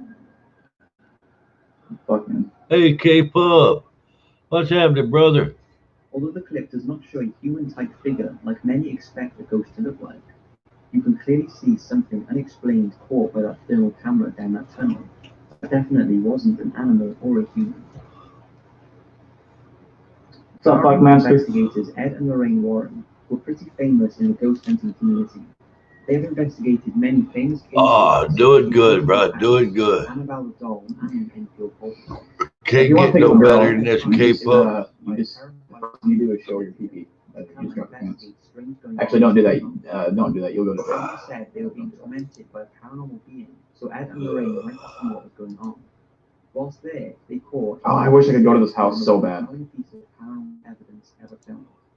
And although the quality is not the best, if it is genuine, then it sure is one of the creepiest videos out there. The faces of the family. Oh, I'm doing good, K-Pub. Having a wonderful day. It don't get any better than this, bro. I'm gonna go ghost hunting tonight. Pro update. It's my combat stick is broken. It's dead. Deering Wood is the most haunted forest in the UK. Oh, really? Yes. Okay. Who is it that you don't like the most? Is it? Bring your girl to the stream. Is it? Yeah, I mean, yeah. If you got a girl, bring her to the stream. Make her watch this video. She'll be like, "Oh God, you hang out with Big Bill." Oh. Then you're set. You're set. She sees you hanging out with me, it's over. You gotta go. And if you have more, if you already have a girlfriend, you want more, bring her too. You have a bunch of girlfriends. Real simple, man. It's got that much strength on it. Imagine fucking out of on the rungs of the chair. She's not pushing herself up from the floor. The mother is not tipping that chair backwards. Nobody is touching that table. The table moves of its own volition. I don't know yet. I've got an idea on a couple of places. And whatever was tormenting the family left, and apparently all the paranormal activities. I'm thinking about going out by Garnier Bayou tonight. In 2010, it's not too far from here, and it's supposed to be a ghost of Indians there. Thank you, Jason. Thank you much. I've even found where there's a haunted motel that you can go stay at, and there's supposed to be stuff going on in the room. We'll find out. Next month, I believe I'm gonna try that haunted motel room. It's not a guys. It's not pro. It's not. It's a combat stick. It's a probe. What am I gonna probe? Exactly. Hey, it's a probe. By God. Oh. You gotta be sure not to get cucked by Dill. I might there, K-Pub. I'm thinking about it seriously. You know, I mean. Although I need to shoot video with my camera because I get better views with the camera than lives a lot of times.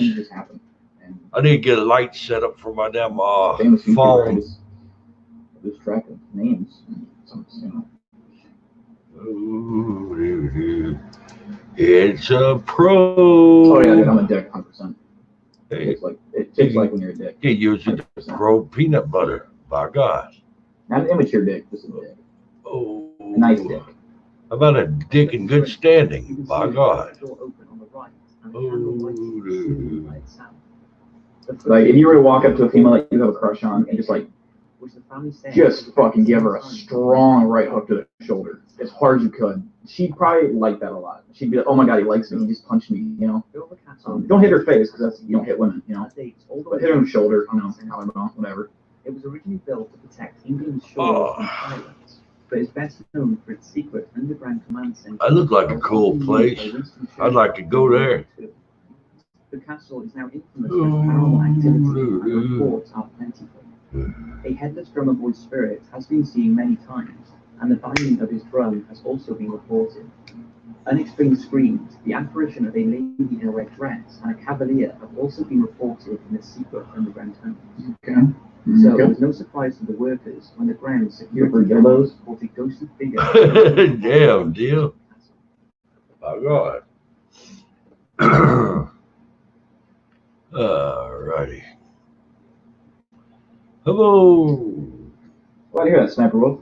Let's see some ghosts. My God. We're just having a good old time in here. Good, grand old time. Watching some scary shit. All she had librarians, ghost busters. So, that was cool. I mean, if I wasn't of age and I couldn't get beer, I would have a fruit roll up right now. That's what I would do. So, if you're able to get a fruit roll up, or no, fruit by the foot. Is it the same thing? I don't know. The ones that you have to unroll. Yeah.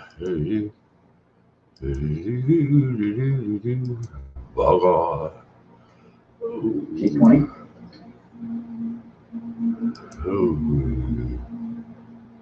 As long as she's of age. I don't date underage. I don't even date under, like, even 20 seems young to me now. I'm getting old, man. I'll be 30 in like 5.5 years. Whew. You can clearly see something. I was gonna say, Ryan, I know by now. I know better by now. He must have been monitoring the camera. I didn't mean to break my combat stick. I was swinging around, doing cool fucking moves with it. Like, it was so impressive. Like, dude, you should have seen it. I was moving so fast and efficiently, and then it flew off. It just flew. And I don't even, it just broke. I don't know. They allowed me to use the clip I used for number 2, and they've been putting out some really awesome, creepy videos. I'm pissed. Nuke's Top 5 tweeted today that he was going to upload a video, and he hasn't yet, so I don't know what's up with that.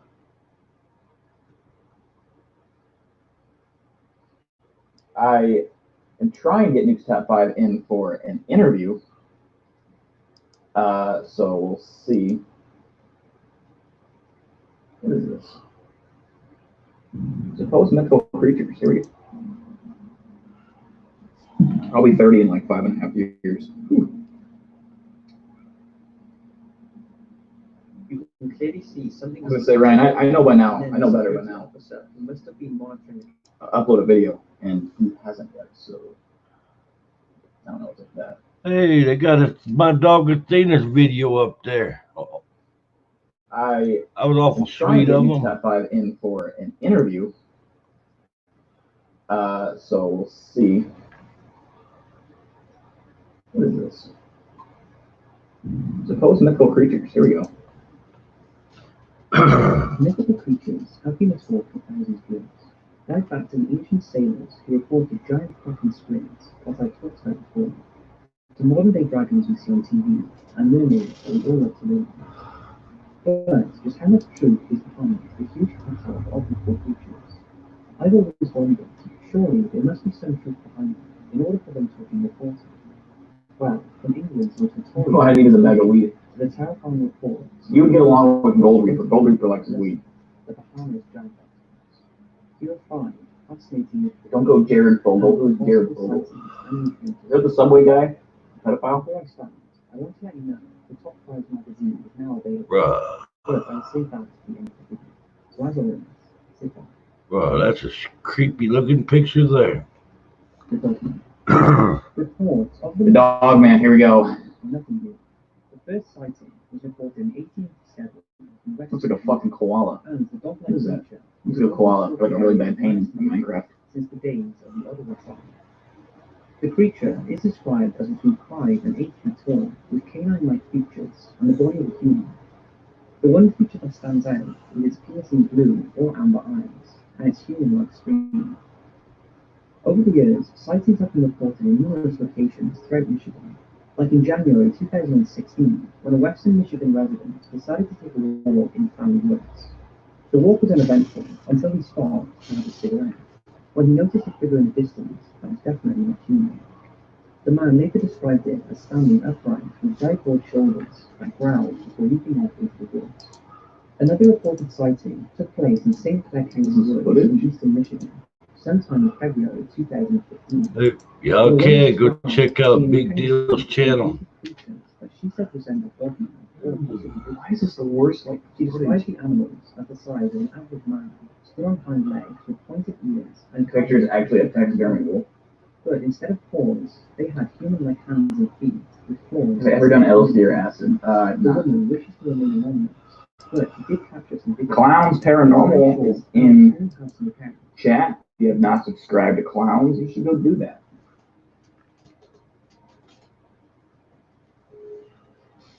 What am I looking at? What the fuck? My eyes gonna bug out. Might need some duct tape. Oh God. Let me sit back. What is? I can't. This is stupid. What is this? In the exact same area, a hunter took a photograph of an unknown beast that he believes is a dogman eating.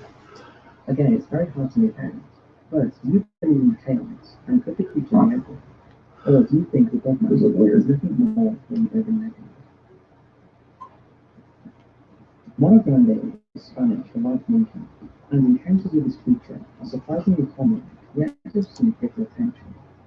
Reports of a monkey-like creature go back as far as 1533, when Spanish explorers recorded in their writings that South American natives told stories of a creature called Maramondas, meaning long-legged monkey. Even Sir Walter Raleigh told of sightings of a giant monkey-type creature in South America, and although he had not witnessed the creature himself, he had heard enough eyewitness reports. Is that Serena? Oh no, never mind. The influential and widely travelled naturalist Alexander von Humboldt, who explored South America in the early 19th century, was also told by natives and missionaries of furry human-like creatures who built huts and feasted on human flesh. The communities he spoke to were very sure of its existence. However, perhaps the most talked about and well-known example of a possible Mono Grande was in 1920 with the Deloise ape incident. Francois Deloise was an early 1900s Swiss geological explorer who claimed that while camped near the Tara River in Colombia, his group was approached by two large creatures. Initially they thought it was bears, although their characteristics were more monkey-like. Fearing that their lives were in danger, they started shooting at the creatures and fatally wounded one of them. The group then realized that this creature was not of any known species, so they decided to pose the dead carcass and take some photographs, before skinning the animal and keeping its head and hide. When Francois returned from his expedition, he kept the encounter with the beast to himself, and it wasn't until 1929, when a friend of his was looking through the Deloise log of the expedition, that he came across the photograph. I wish I was that tall. You wish you were 8 foot tall? There has been some controversy about the authenticity. I mean, Lava would be intimidated. As he claims that the skull and hide of the creature was lost during the expedition. Do you have any social medias? I sure do. If you go to my main YouTube channel, I have an Instagram as well as Twitter that you can follow. They're linked in the thingy. Now, this is possibly the strangest on this list. Melon heads are supposed mutant humanoids that are set to wander the forest in Michigan. 4.11. That's a crazy looking monkey. Welcome, I'm not bad, you are. Melon heads. What in the shit? In Michigan, there have been sightings in forest areas around Ottawa County and the Felt Mansion Estate. Yeah, I'll probably go live at K-pop. It's believed the asylum housed children suffering from the brain disease hydrocephalus that causes an overlarge head. After suffering years of physical and emotional abuse, it's said the children escaped and lived feral in the surrounding forest. All right, Warrior Cat, thank you for tuning in. We'll be here when you get back, or if you do come back, we'll still be here. I think. His body and scattering it around the state. In Ohio, a similar story exists around the suburbs of Kirtland, where it's alleged the melon heads were orphans being looked after by the mysterious Dr. Crow, who performed hideous experiments on the children, resulting in their huge heads and disfigured limbs. As with the Michigan story, the children took revenge on the doctor by burning down the orphanage and running into the forest where they still. What's up, Hunter? I've been pretty good. How about you? Another variation from Connecticut, The Leatherheads are the result of patients escaping from a burnt-out asylum for the criminally insane, and after fleeing to the forest, Big and brain. partaking in cannibalism and inbreeding, they developed hydrocephalus. Sounds good, Sniper Wolf. I appreciate it. So what you been doing today, K-Pop? As no What? photographs I don't have a pro. What are you talking about? What pro? I've never owned a pro in my life. So Ever. if anyone lives in the areas where the supposed humanoids live, I have a combat stick, if that's what you're referring to. sheds some light on these Because mysterious the combat stick broke on accident. It's worth remembering last night. hydrocephalus is very It's very rare, sad. and I am in no way. That one picture looked like a baby Thanos, by the way. I don't know if anyone else noticed it. Where you go? Spring-heeled Jack. The spring-heeled Jack is one of England's developed. That's literally a baby Thanos, like straight up. I mean, look how fucking shredded he is. Holy fuck. Dude's got like a 20-pack cooking in there. I mean, he's a fucking... He's just looking for the Infinity Stones already. The spring-heeled Jack Might be looking for peanut butter. Oh, not much, Hunter. Just streaming like usual. The first reported sighting of one took place in 1837, when he was described as a human-like creature with terrifying facial features, burning red eyes, a goatee beard, pointed ears and horns, along with clawed hands and an astonishing ability to jump across rooftops and walls. First time I got drunk, oh god, I can't remember. All over the UK.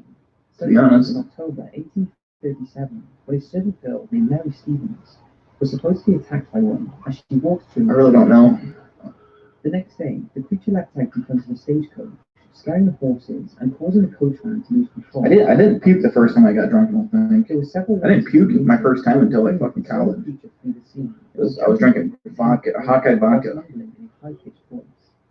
More and more of these incidents occurred, and when the press started reporting on them, they gave the creature the name. Do I believe in paranormal or ghosts? Absolutely 100%. That lurked on the roofs of clubs, churches, and houses. It wasn't long before panic set in, and Jack was being seen everywhere. It seemed the public was finding it difficult to distinguish between truth and myth. The last reported sighting was in 1904, and ever since there have been many theories about who and what the spring-heeled Jack was. Whatever it was, it caused genuine... Yeah, I've smoked it a couple times, and smoking's not for me. We have experienced recently. Lusca. The Lusca is an unknown sea monster, thought to be a gigantic octopus, that has been spotted in seas around... Why does that look like a fucking shark? Around the blue holes surrounding the And an octopus combined. The only photograph of a possible Lusca... I'm pretty good, Hunter. 1996, Pretty good. when a creature was spotted by two boys, washed up on the Anastasia Island.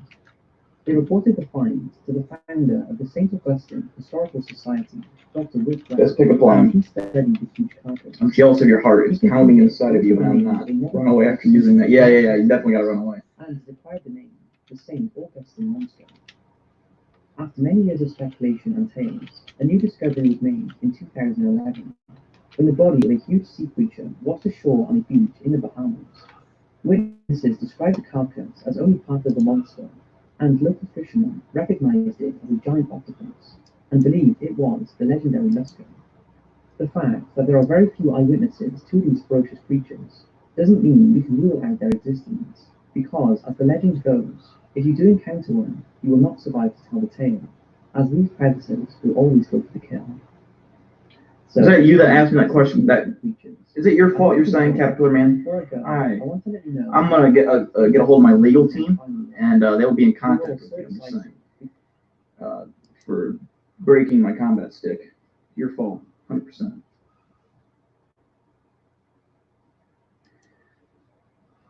I couldn't even sleep last night because of you.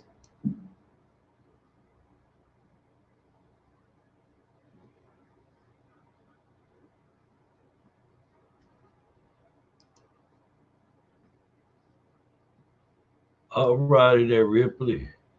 Be careful. Glad you made it back second. Before we get started with this creepy video, I want to say that if you note photographs and videos, many of which I'm sure you've never seen before, this particular one was motion activated, and when the owner looked back at the footage the following day, what's up, Mad Moose? he noticed a young girl appeared on one of the frames.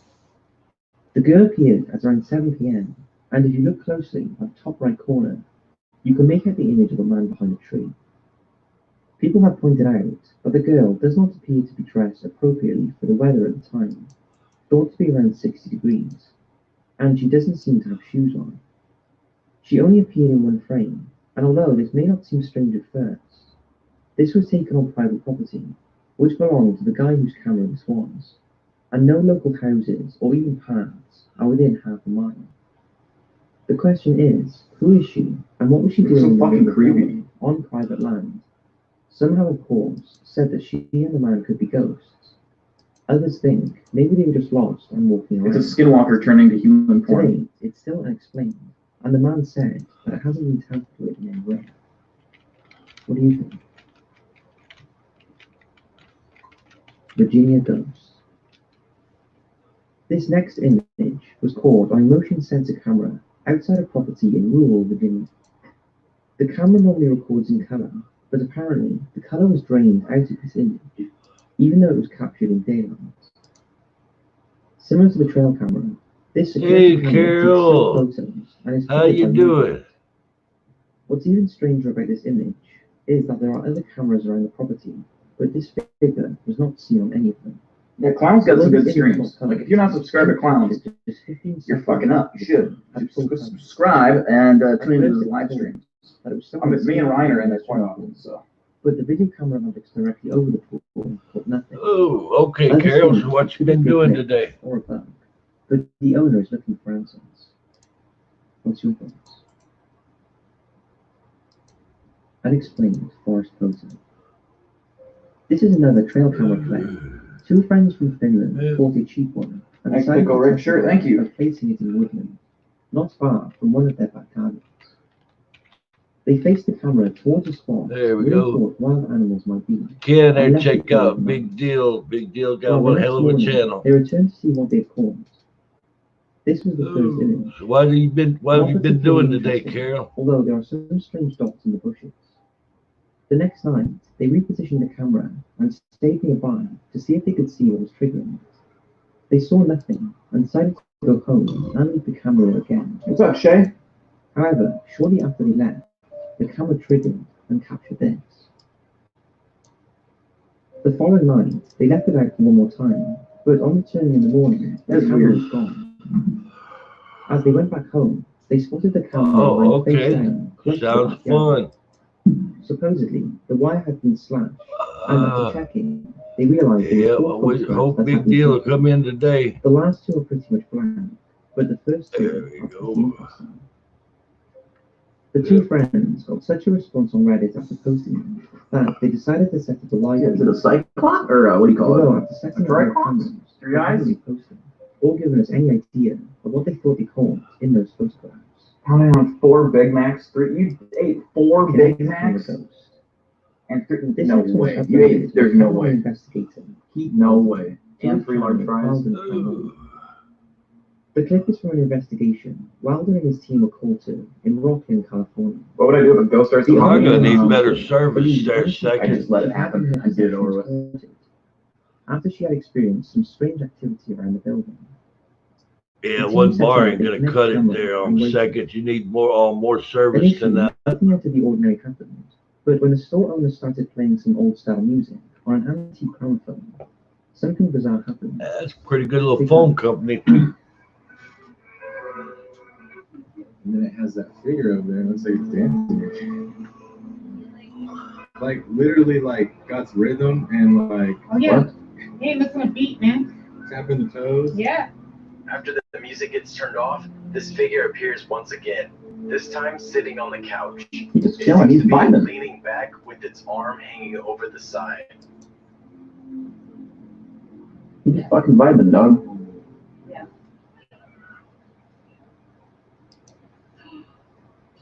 It's holding your hand.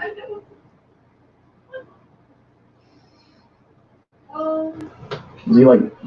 Is he humping? It might be second. Couch? What's he doing? Oh, Oh god. yeah, keep up.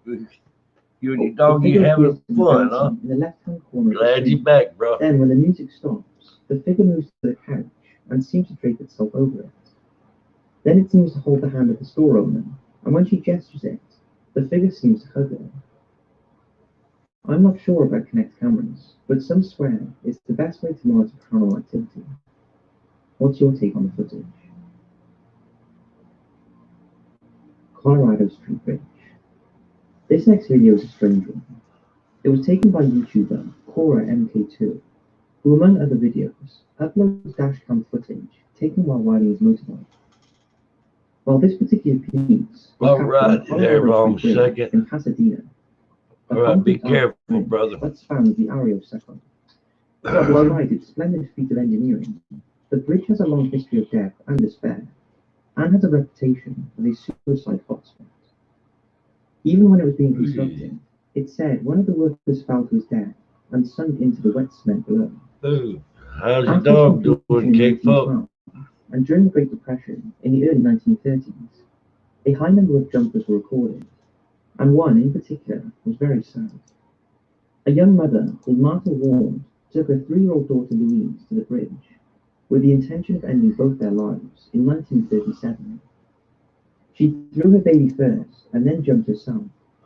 Miraculously, Louise hit a pepper tree that broke her fall, and she landed on soft earth. Myrtle wasn't so lucky and plunged 100 feet to her death. Today the problem of the bridge is so bad that recently the authorities have erected barriers to try and deter people from taking their lives. I feel like babies back in the day were like just terrifying. They just weren't cute. They were just horrifying creatures. So knowing the history of the bridge, this footage is particularly eerie and annoying. What's up, TMH Gaming? It shows Cora MK2 riding What's up, Levi Team J? When a young girl comes into shot. She has a flowery dress on and is just stood alone near the fence smiling. As the bikes pass, they become concerned that maybe the girl is thinking of jumping, so they stopped to go back and make sure she was okay. But on their return, she is nowhere to be seen, not even on the bridge. No suicides are reported after the sighting, but Cora MK2, whose original video you should watch to get more of an understanding on the situation, can't understand where she would have gone, since she most likely couldn't have walked off the bridge in the time they turned back around. So who was she? Why was she alone on the bridge at night? And what was her intentions? Some think she could have even been a ghost of a previous jumper. If anyone recognizes her or knows what happened, then it would be good to see. Okay. Yeah, that is messed up. So that's 5 mysterious videos and photographs. I hope you enjoyed this video. And I would like to say that we will be launching an all-new Top 5s website. What's up, Logan?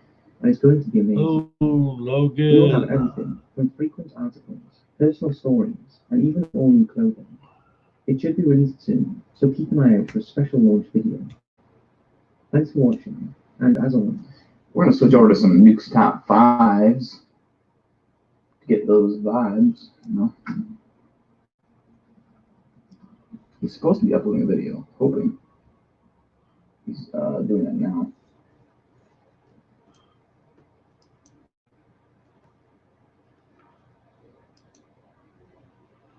Yeah, that was creepy, Carol. I agree with you on that. What you doing? What you doing? Come on. Come on.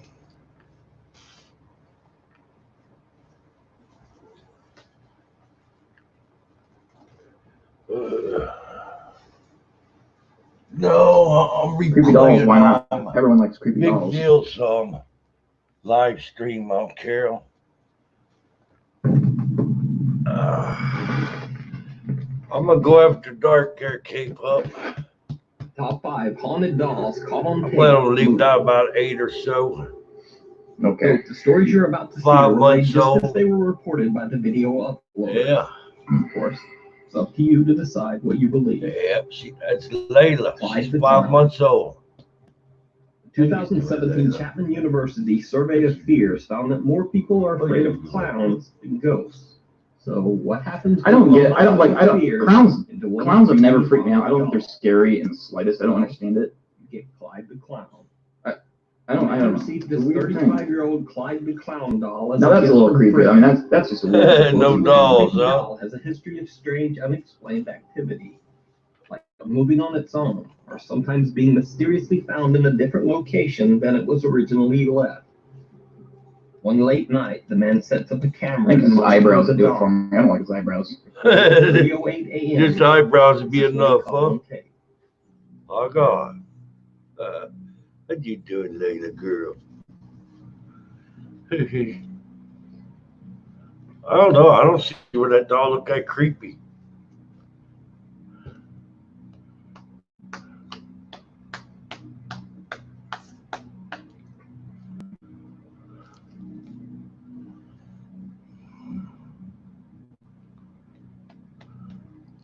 What's up, fam?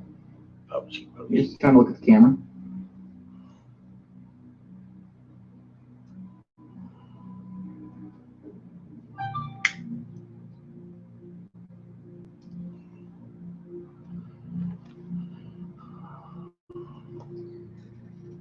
Well, I have an idea for Serena's birthday.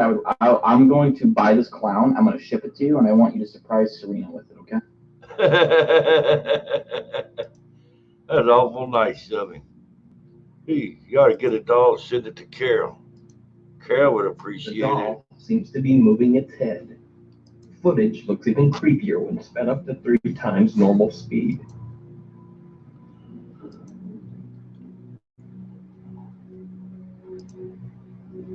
His body is so disproportionate. I don't even know if that was a word, but I just made it up. So, is this a haunted doll caught on tape? Let me know what you think down in the comments. Curious doll. Some kids are filming their sister do a cup stacking challenge. Okay. But little do they know, they've gotten the attention of something else on the shelf behind them. Oh, shit. Oh, shit. Blocked and reported. Oh, man, I would laugh so hard if that happened. I just want to make sure you get the film Good at home. one, I want to see Carol. your, I want to see your reaction. It's a cool looking clown. I mean, Now, this is one of those YouTube creepy doll videos that's No particularly doubt. interesting because it's not filmed as a typical It's like a overdramatic scary haunted movie. doll caught on tape style video. The children seem completely unaware of what's going on behind them. The Yeah. person who uploaded the video claims the creepy doll was only spotted later after watching the video back. And this isn't some old antique doll with a long, involved, scary that's a storyline. fucked up little creature right It's there. just a typical Toy Story Jessie doll. So, exactly what do you think is going on here?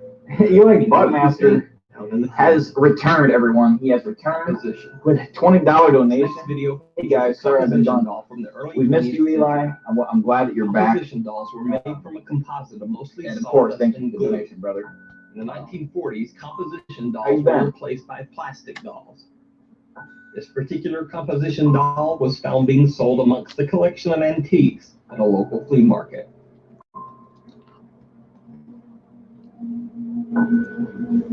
Why is it? I don't like how the skin's peeling. Hey, Leslie. All right. How you doing, Leslie? All right. Let me check my phone out real quick.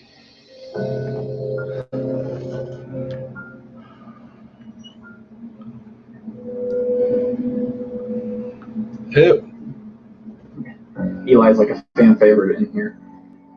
The owner says he has no belief in ghosts, haunted objects, or the supernatural, but he admits that he just can't explain why this creepy doll seems to be moving on its own. That'll work. Fuck that doll. The jealous doll. Awesome. A woman is recording her daughter playing with a new doll. Behind her, one of the child's other dolls can be seen sitting on the Leslie got a countertop. new Now watch video the creepy coming doll out sitting on the Thursday. countertop next to the girl. Every Pay Thursday. special attention to the doll's hand and the candle in front of it. Hi, baby. You like your new toy? What's his name? Lovable. Sure his name isn't like Fred or Henry? Oh, it's so cute. The movement occurs right after the little girl refers to her new doll as, quote, lovable. Fucking cheating on me. lovable. Sure, his name isn't like. I've been good, Fred. Eli. I've been good. Nothing Doesn't even too much has notice changed. Still the healthy, so movement that's all that while matters. filming.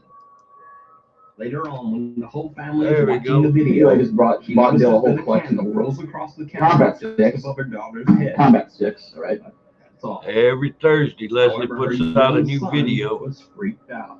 There's He here points gonna be a out to his collab mom the where doll's me and bizarre Leslie hand movement. done in Yeah, Eli, my combat stick broke. Grace Cemetery in I St. was Francisville, twirling Louisiana. around and doing some cool shit, and it just flew Third off. Eye Paranormal. 100-year-old doll. This video features yet another composition doll. So every Thursday, All Things Paranormal Leslie puts a new video out. The one she's putting out this Thursday is the one where me, Leslie, and Third Eye Paranormal all done a collab at Grace Cemetery in St. Francisville, Louisiana.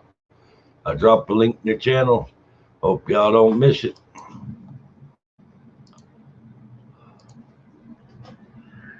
I sure as hell wish I owned an African strip club. God, I guess I never thought that Africa had strip clubs. But I know there is large cities in Africa. I just never think of Africa being like a popular. I don't know. It's weird. Nighttime footage of the creepy doll looks like the typical shot on a potato. That's true. Ryan's got a point. No. Looks like the doll might be moving, but who can tell? However, the better lit daytime footage of the haunted doll caught on tape is a bit more disturbing.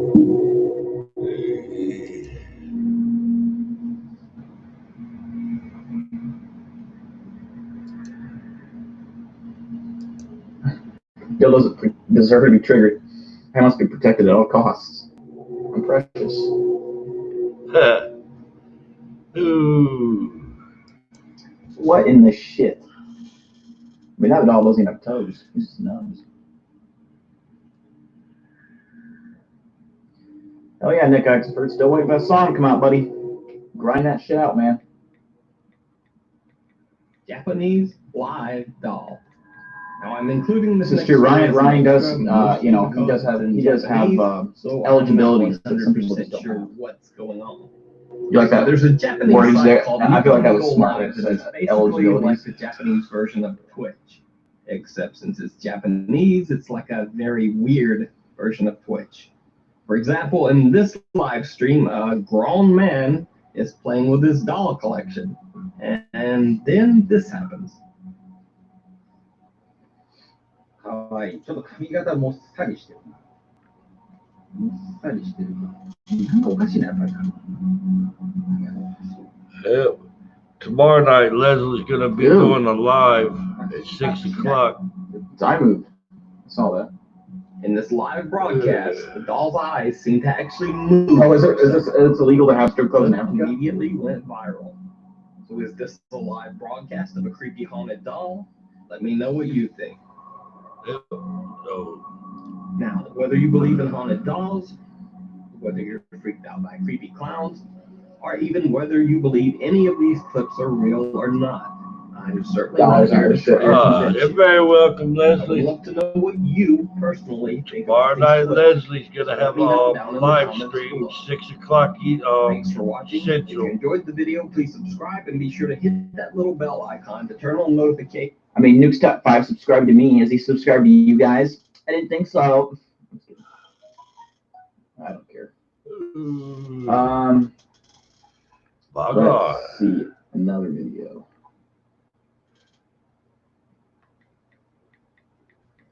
I don't know what this one is. This might not be scary. If it's not, we'll click away from it. I don't think I've ever seen this one. 5 scariest places on Earth caught on camera. I don't know what this is. Now, 5 scariest places on Earth. China's scariest bridge. Now, if you have a fear of heights, this story might make you feel That's gonna be bit good. anxious. You got David on In there. China's Hunan province, they've constructed a glass-bottom bridge between 2 cliffs. The bridge is suspended over 900 feet in the air and is open to up to 600 visitors at a time. Heights don't bother me, actually. Like, they really don't.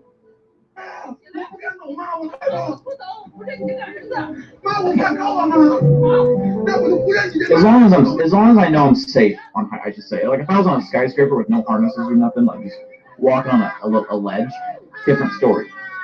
But that's because you like little wind gusts can knock you off. This is ridiculous.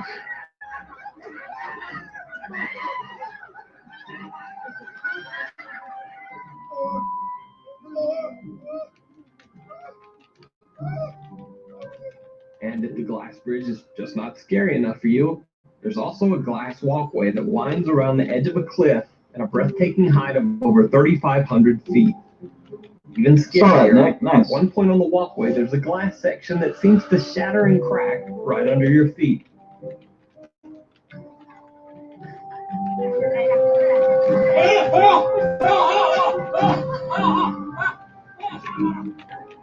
But no worries, it's just a special effect designed to scare the tourists. And if all that's still not enough to scare you, then it's worth noting that China's previous glass walkway around Yuntai Mountain actually did shatter, sending terrified tourists running for their lives.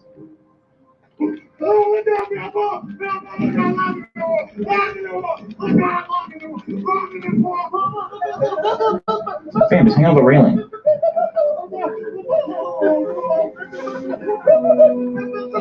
Did I get to meet Taylor Swift? I'm actually related to Taylor Swift. That's funny you say that. I'm cousins. Slightly claustrophobic. This next I see Taylor Swift usually every Christmas. A small stream in Fenimore, Wisconsin lies an underwater tunnel that locals have dubbed the Castle Rock Cave. The cave is a favorite among no-mount cave divers.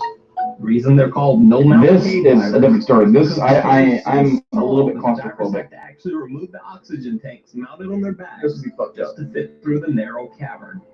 In this clip, one diver even goes so far as to remove his helmet to slip through an especially tight spot. Man, he's thick though.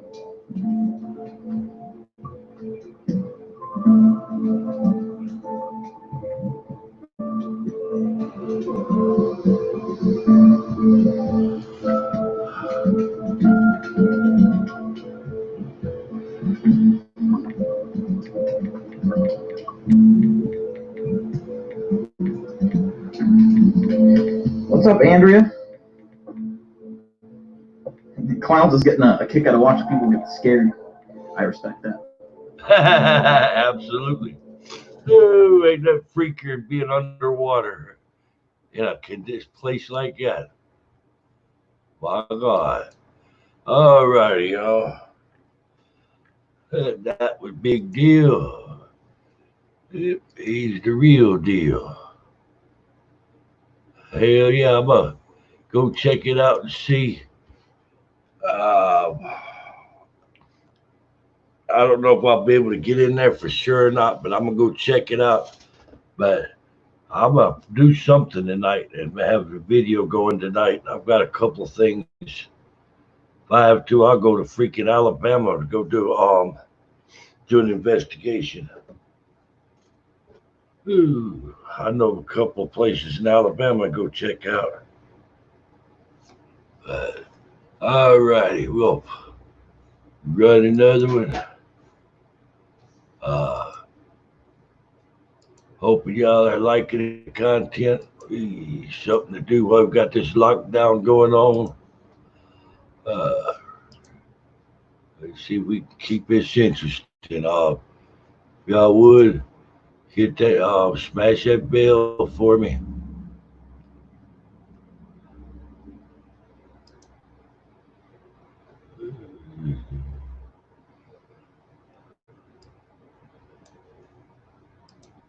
I'm gonna play one. A little boredom. I'm gonna run one here of mine.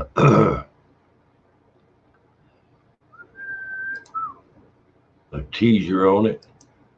I'm gonna run a few minutes of one of my new investigations. I'll drop a link. Let y'all go check it out. I'm especially proud of the new intro I've got.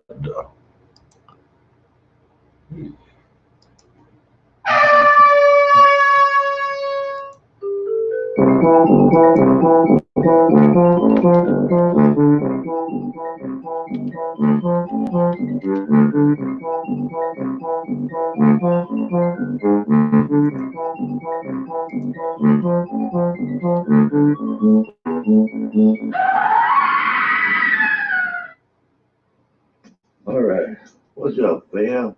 This is Clowns, Paranormal, Posse. I'm here at the Blackwater Creek Cemetery and Church. The church behind me is where back in the 1900s, a little boy and a little girl was supposed to cut through the cemetery. They tried, a bear took to them. They tried to get to the church to get in it to get away from the bear, and they didn't make it. The bear got them. The church bell is no longer, has been moved. And according to the legend, I haven't heard it, but according to the legend, you still hear the bell ring out here at night. I want to do a shout out to Ryan Trombley and say, Ryan, we hear something moving through the freaking woods. First got out of the car, heard a high pitched, trilling kind of a sound of a yip. And nearest sound that I could equate that to is what I heard off the Venomous Fringe for a dog man. I don't know what the hell the sound was, but it sure sounded like what y'all was showing as evidence for a dog man. But we hear something moving around out here.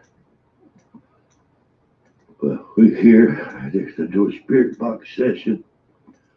I'm here with Becky and Layla.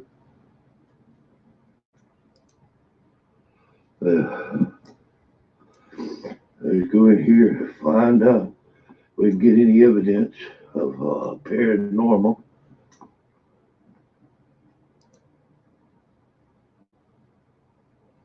That's not birds.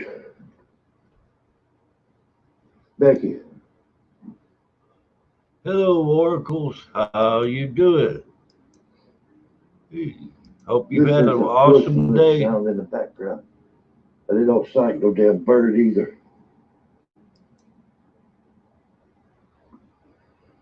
The Black Creek Memorial Cemetery.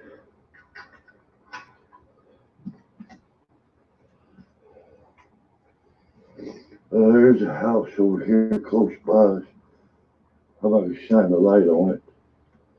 I'm going to find a place set up to do a wonder box session. I'm going to try to get in and get out, but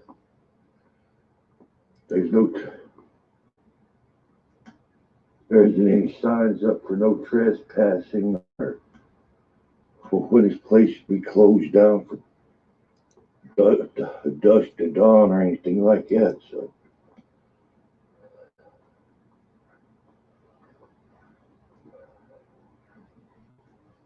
hopefully we won't have any bad encounters out here.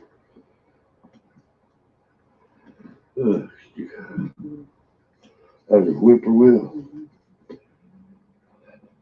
I'm going to turn the camera off right here. It's looking fuzzy.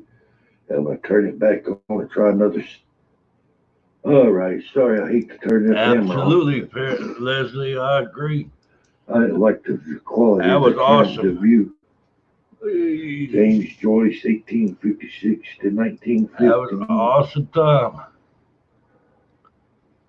There we go. I've never been to this cemetery before, so I'm trying to figure out the best place to set up at. We're getting a Bob White in the background. I can't wait till we do another collab there, Leslie. That's going to be wicked. All right. We'll hold it. That old abandoned hospital sounds good. Trained on me. Hey, look to the viewfinder. Make sure the camera turns on. Yeah, here get the best. Doing a spirit box session. Spirits will come and be tricky if their cameras off.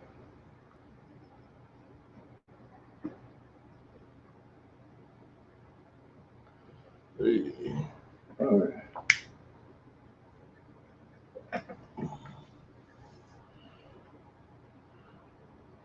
Bro, I love that Wonder Box, Leslie. That thing is sweet. All right. Look. Use.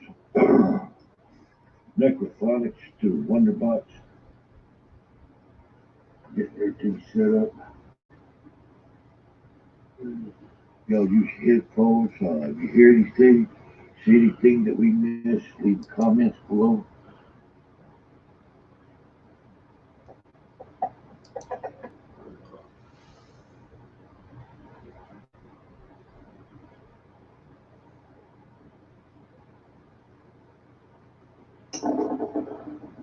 I was at that cemetery last night, Leslie. We was leaving out. Something was walking in behind me and Doobie. We couldn't see no person, but it sure sounded just like a person followed us out of the cemetery. All right. That cemetery is haunted.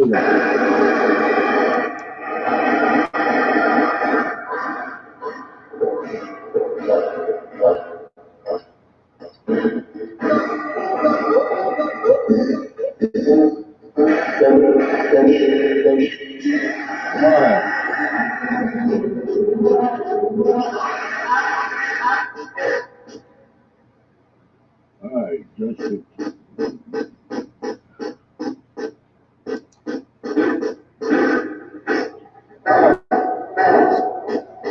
Alright. Anybody want to talk?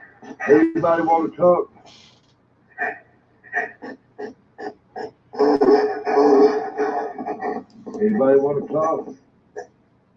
Have anything to say? I want to try SB11 and run it to Wonder Box and see how that works.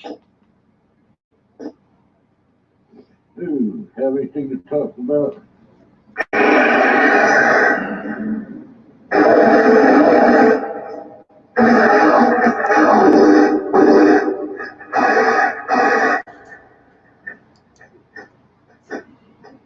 All right. How many spirits is here tonight?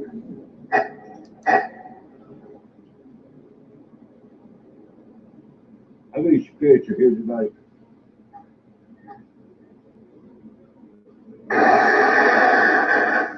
Huh?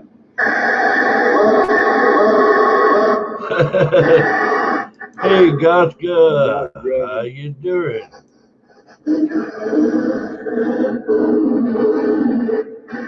You're not running. Welcome to the family, Oracle. Welcome to the family there, Gothka. How many of y'all are here tonight? Light's still on in the van. I'm gonna set this down.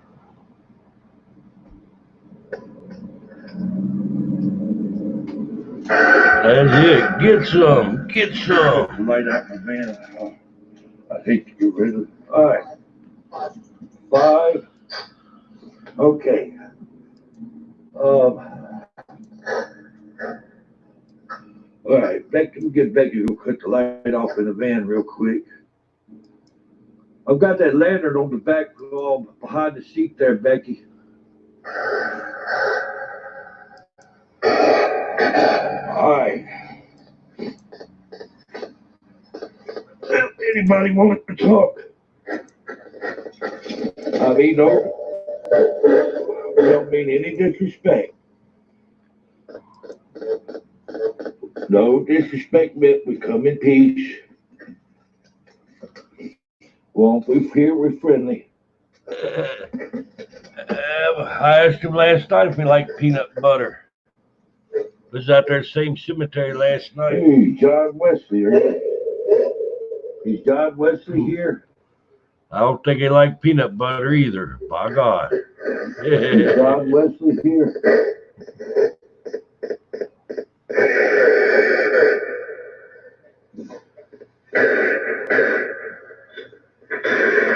Does anybody want to talk?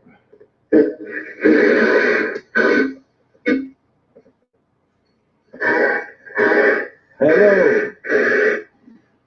Hello.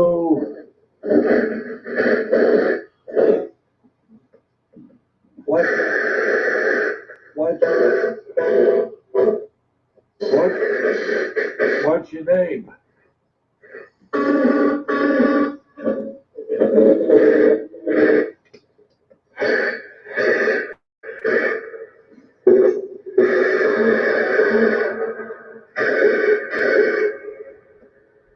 What's your name?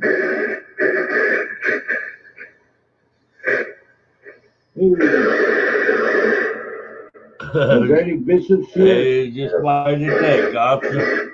Huh? Any bishops here? Why is a dog bark coming through the window?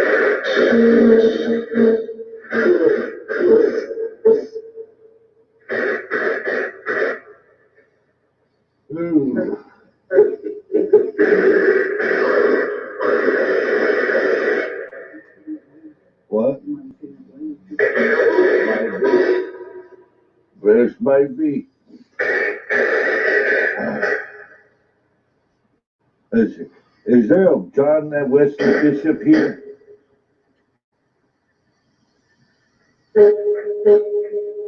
Come on, who wants to talk tonight?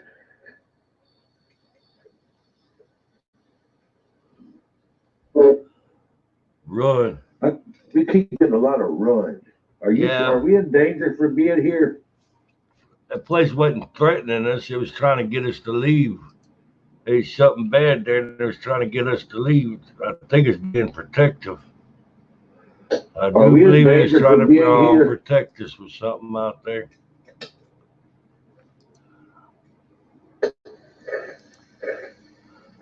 Dogs barking.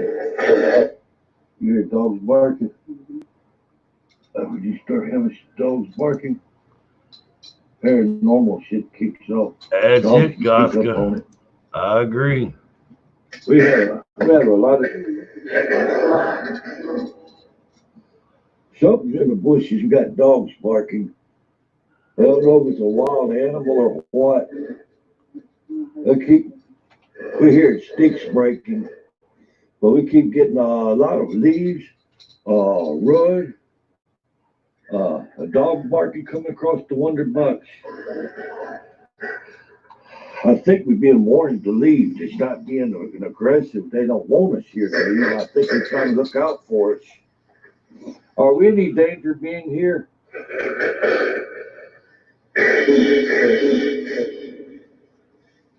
Spirit box is saying we're in danger for being here. Is there a dog man here?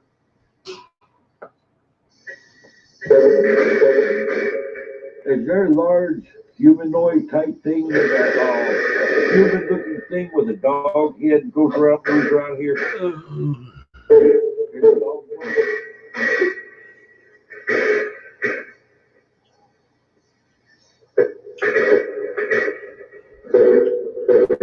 Is there large, hairy, human looking things out here with misshapen or looks funny? Can you hear? What do you hear? Let's say possessed. All right, should we leave now?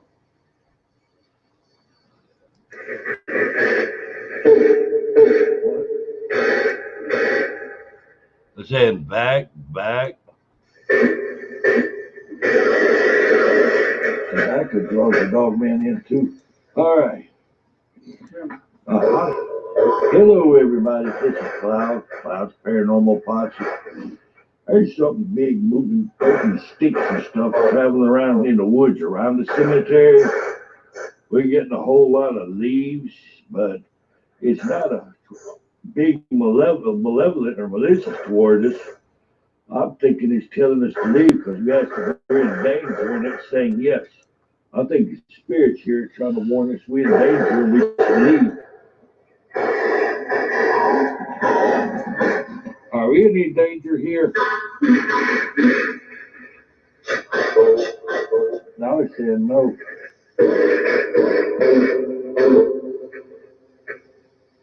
Should we leave now?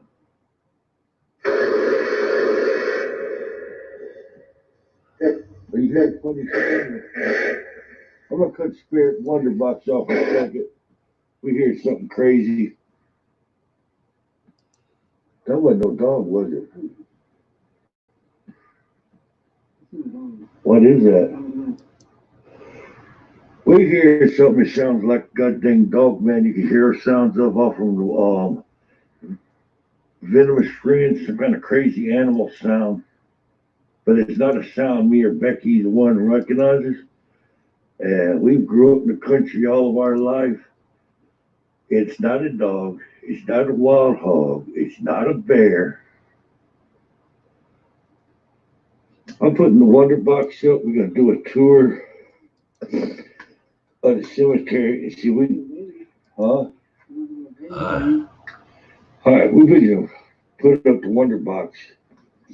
I'll go see if I can find out. Oh, here, you hold the camera. All right, I'll put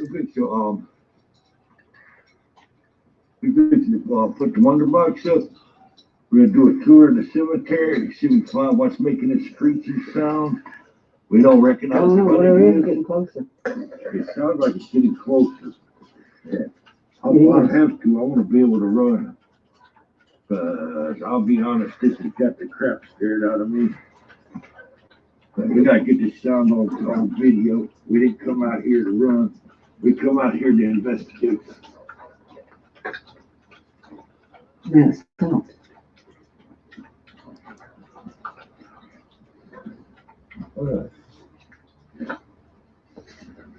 You just turned into camera person. All right, y'all. Let's go have some fun. Let's go see if we can find this thing on camera.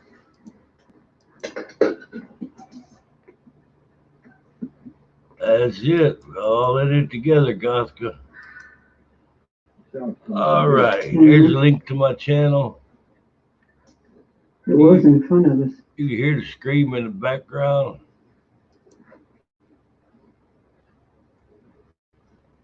Just remember, if things go sour, we go out 2 headstones over, got a path going to the gate. Get out of here.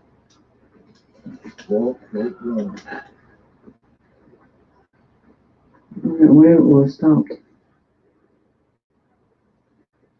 Oh, that's cool. Hey, you can get this on. Yeah. You can hear that scream in the background.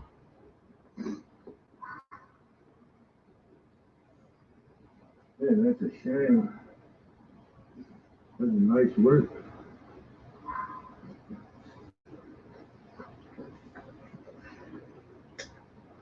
All right.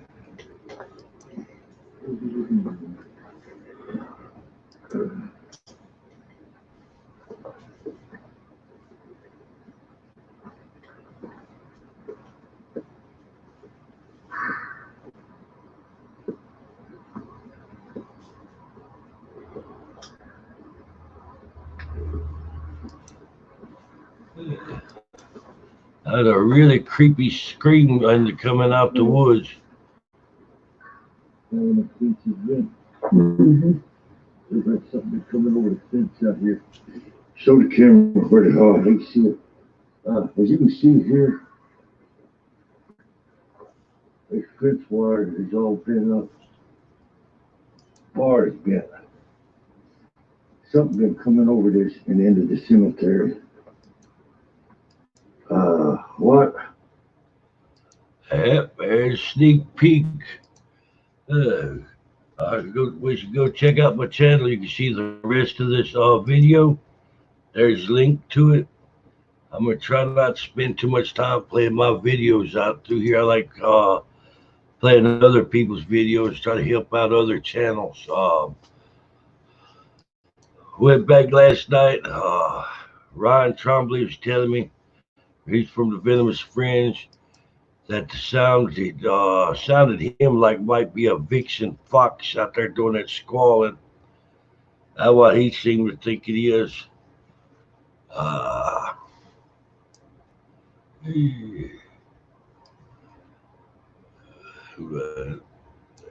One way to find out. Go out there again. Maybe I'm actually getting on camera. But you can see one thing though. All the noise going on, we didn't leave. We went to the sound to see what it was.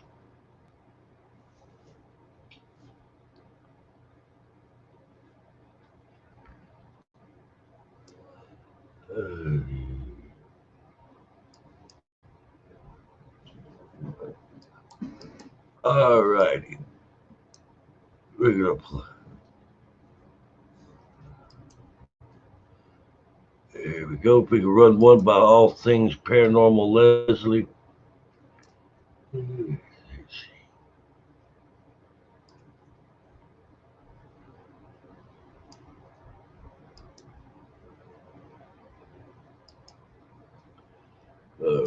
We're gonna drop a link for All Things Paranormal Leslie there in the chat. We can run her video next.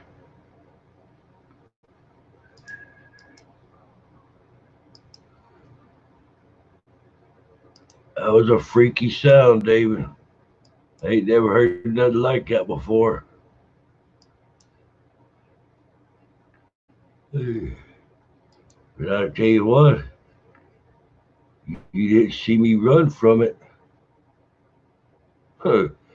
The sound was there. It was freaky. We didn't know what in the hell it was. But I'll tell you what, we went to the sound to see what it was. We didn't friggin' run from it.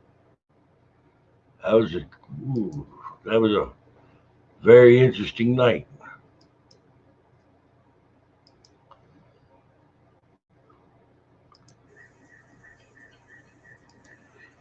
Shit, I was hoping it was a cryptid, but I kept things objective.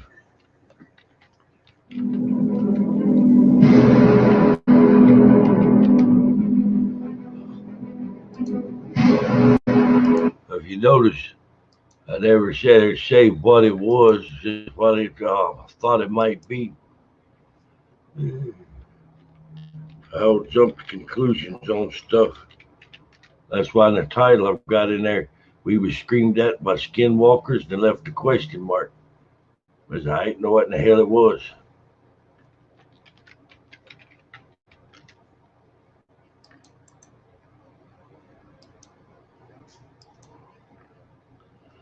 And I've got the sound muted out for Leslie's soundtrack coming on because I don't want no copyright infringement.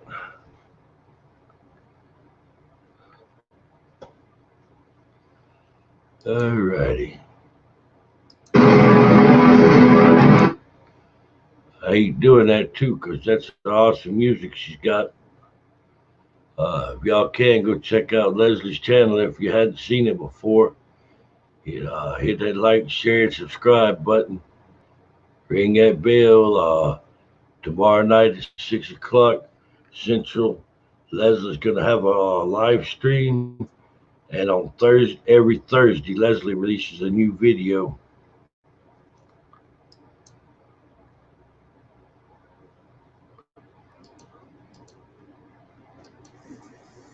Welcome back to All Things Paranormal with your host, Leslie. Today, we are in the woods. We're not really here for the woods.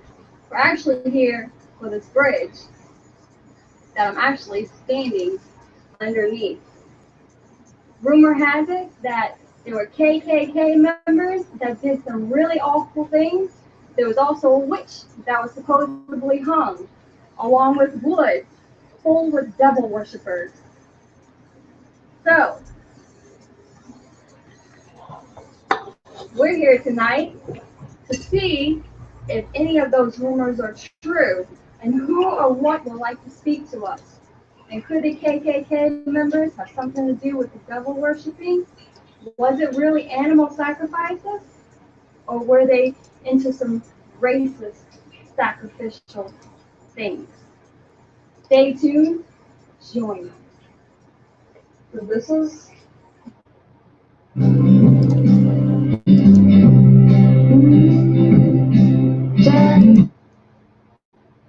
the bridge where supposedly the witch was found, right? Hello, Allie. Hey, welcome back, Allie. Crazy. Can you see it?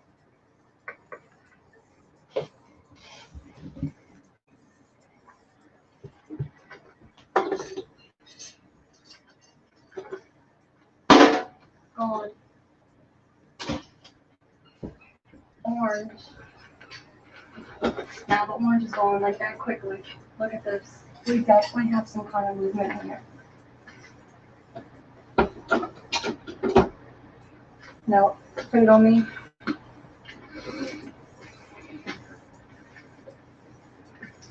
Is it blurry? Oh, she got your colors. I don't know if you can see it, but you want away from red. What is away from me? No, it's orange. You still want away from red. No.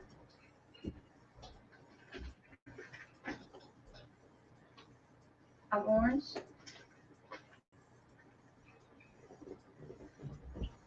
Look at that. See how it's green? Ooh.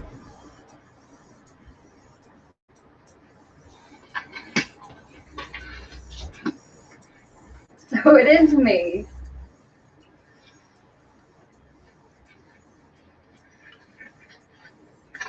That is crazy.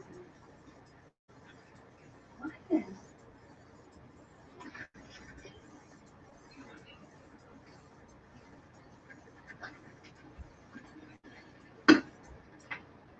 Orange.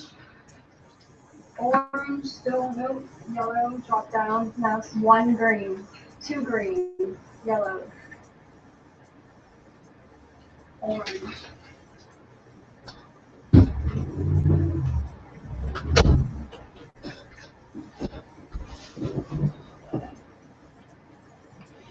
There we go. Hello, JBD. Orange. I don't know. Alright, so we definitely have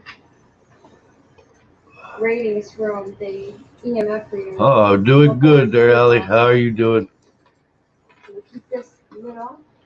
Keep it somewhere where we can see it. RN. Any spirits underneath this bridge that want to speak to us? How about the witch that got hung?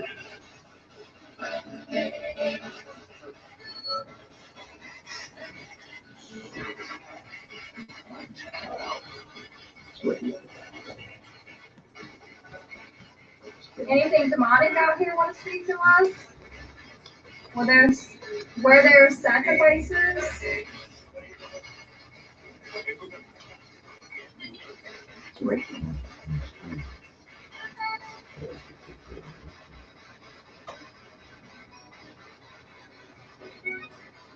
If there's anything here that is an evil presence,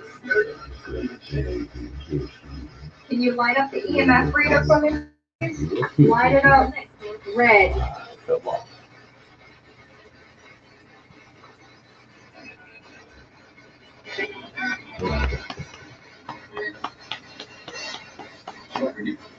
All right. Charity.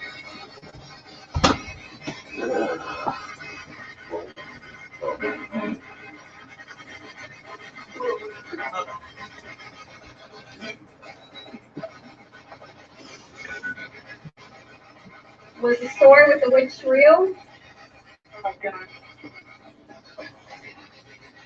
Sounds like it was on. It's a female.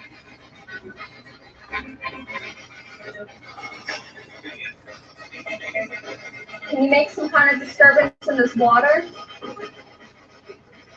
Sounds good, Alan. Here. Sounds good.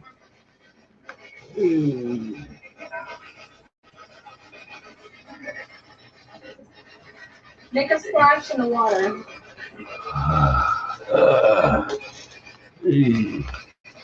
That water warm enough to swim in yet, Allie? What kind of water? It's dirty water underneath the bridge. That's what kind of water it is.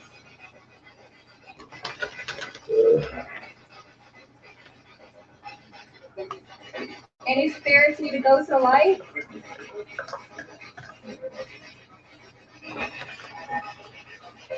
Oh, God. You're welcome, Allie.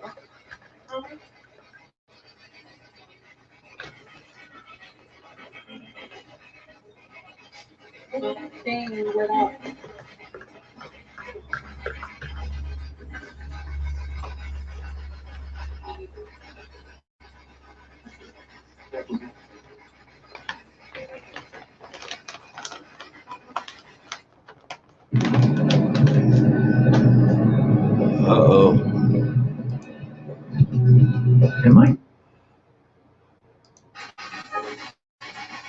Can you make the CMS Hot water is probably really cold. Make it light up red. Hey. The water probably make you say, by God.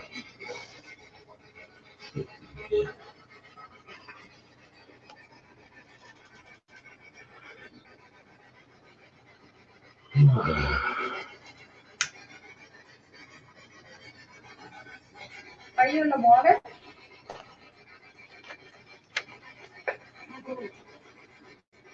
She said, what are you doing? I'm trying to make contact with you. What are you doing?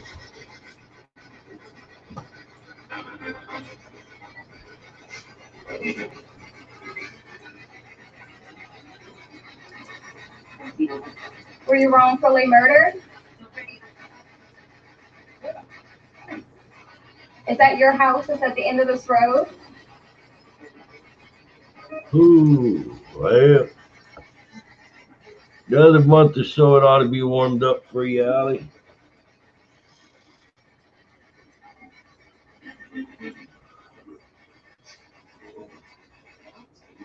Oh, yeah, Leslie got a good channel. No doubt about it.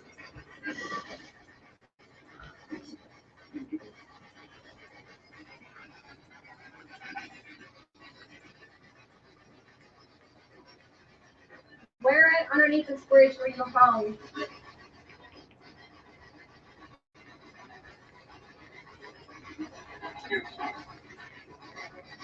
Can you make some kind of noise, please? Knock on the wood.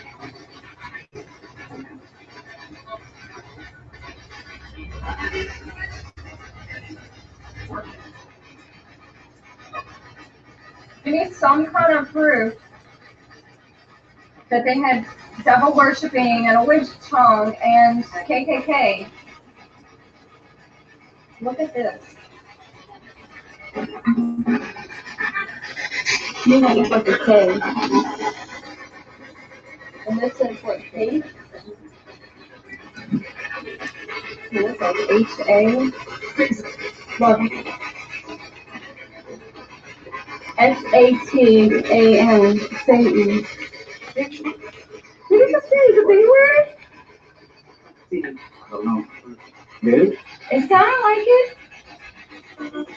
They're cursing me out.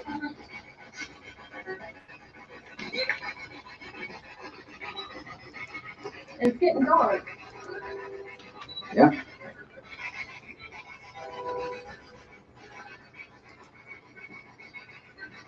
Train's coming. It's just coming to run. I hear blood. But that's just me. What? It sounds like it. I could be wrong. You guys see the train coming?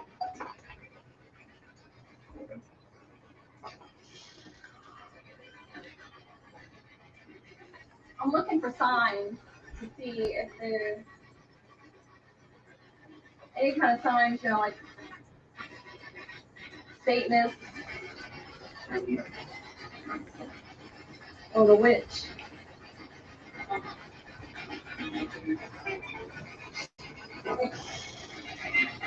We're gonna go to the witch's house. Are you okay with that?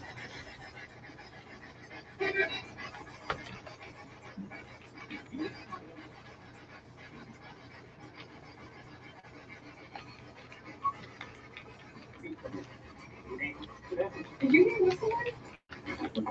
I heard like a man whistling, but that wasn't on the speaker box. We're gonna say goodbye to the speaker. Hold it off. I heard a man whistling, but I didn't hear that through the spirit box. I heard that like with my ear saw distortion. Who whistled?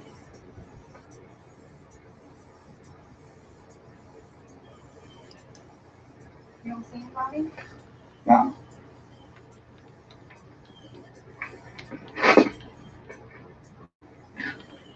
Alright. So we're gonna wrap up the investigation here underneath the bridge, and we're gonna head down the road where the witch's house is. Hurry up.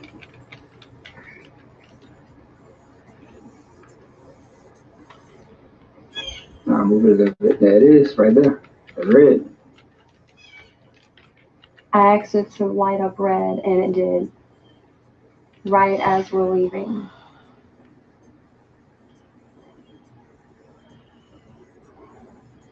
So it's over here in this area. Look, gone.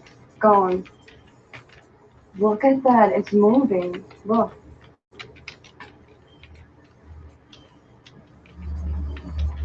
I kind of don't want to leave. Is that weird?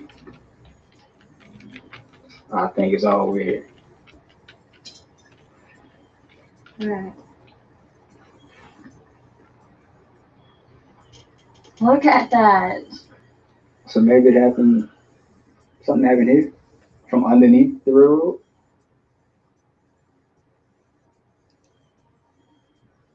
I think it's in the spot you're standing in.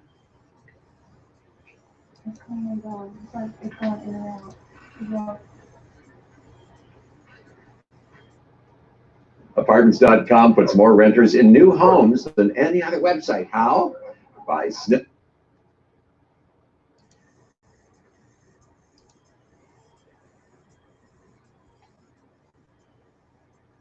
Nothing.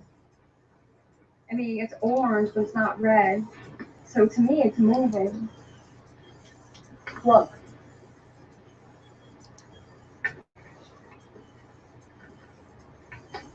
When I come over here, it goes off. That is, Creepy. yeah.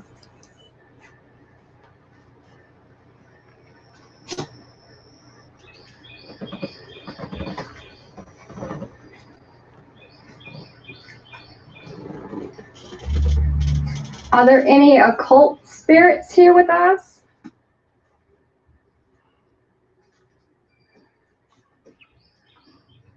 Are there any occult spirits here with us?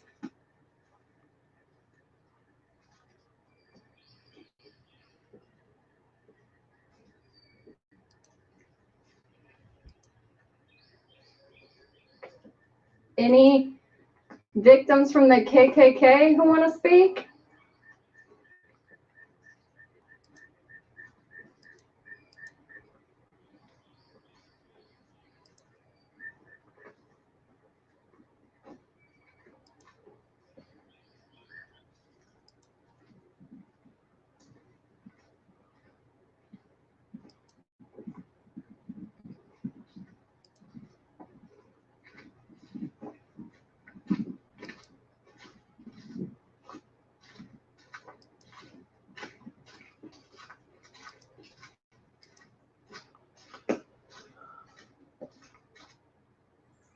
Oh, this just got weirder. It's a crossroads. You could either go right or you could go left. Going left, they got a tree down over there. We'll go right.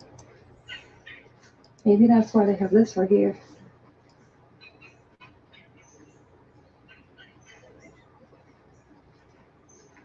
No, that's not my door.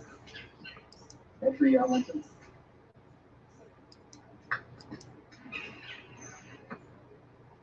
Yeah. Let's go right.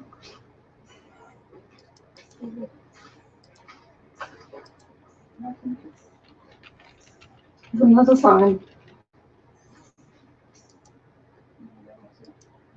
Letting us know it's a hiking trail.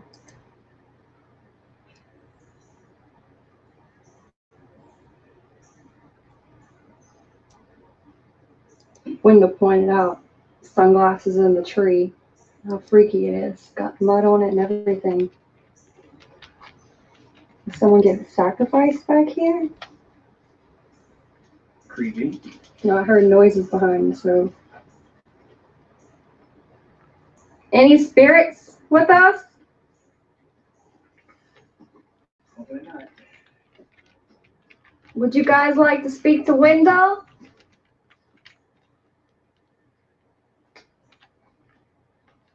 He doesn't really believe too much.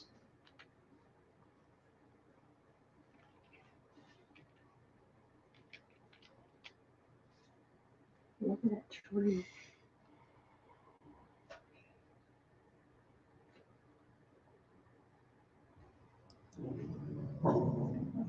I got this feeling being back here, we are not alone.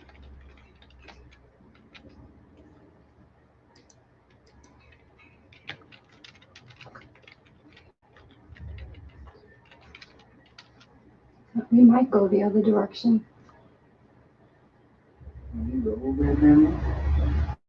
Yeah.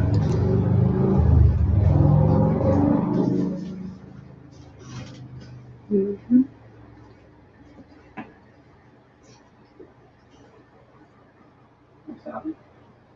Mm-hmm. So this is the bamboo part of the forest. We're still trying to find the spot where the devil worshippers and the occult practice is known.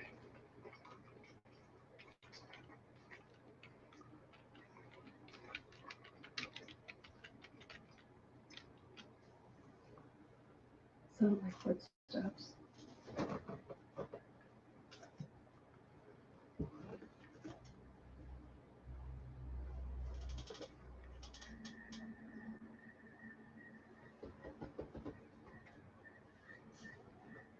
Are there any spirits out here?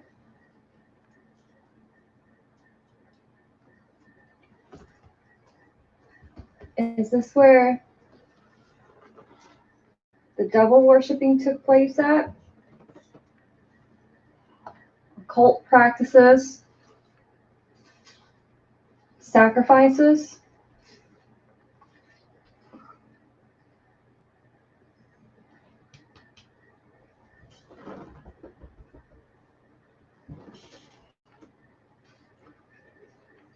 There's anything malevolent. Malevolent. Can you speak to me? What have you been doing, Allie?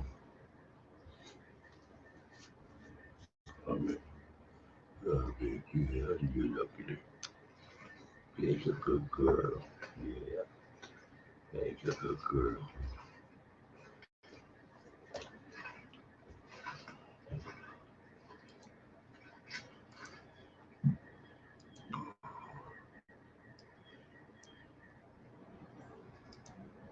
This is the property to the witch's house. This is the property.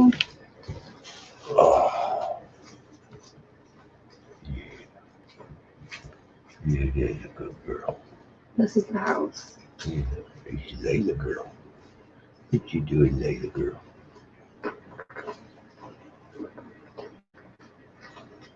There wasn't really muddy on the outside. Ran down. Looks like it could have been flooded.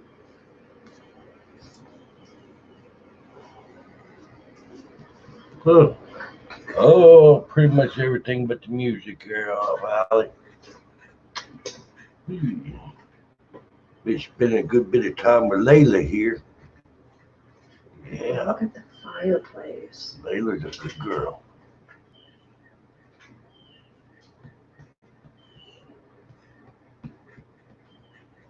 Is this the witch's house?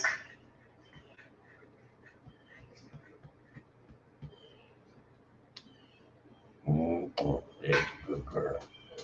Yeah, Layla's a good girl. Yes, she is.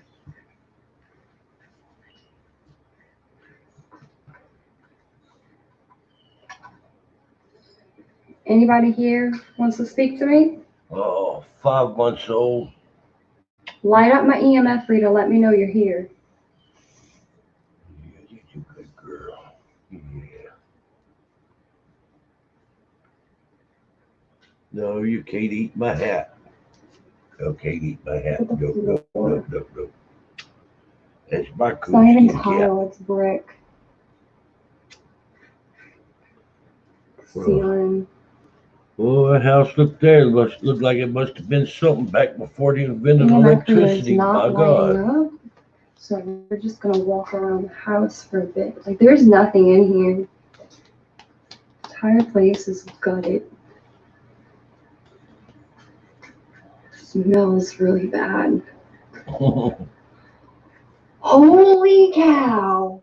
I don't know if she's hungry. Oh my gosh! She got through eating a minute ago. We keep plenty of food down for that girl. Plenty water for her. Oh my gosh! Oh my gosh! Oh my gosh! I'm Satanist stuff. Uh-oh, I gotta get ready. There we go. Hat with Leslie. All things paranormal adventures. Good channel. Oop, there we go. Go find something. All right.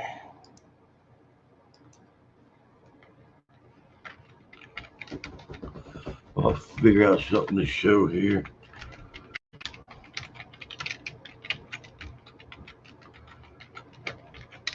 I don't know. Let's see. I'm getting hungry.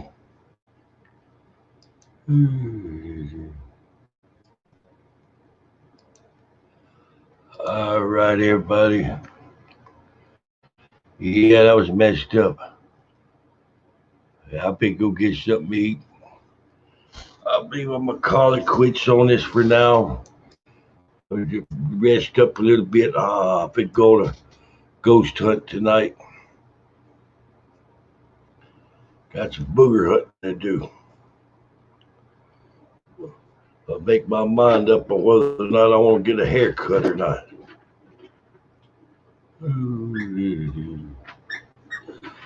I think about getting me a haircut. Get a high and tight.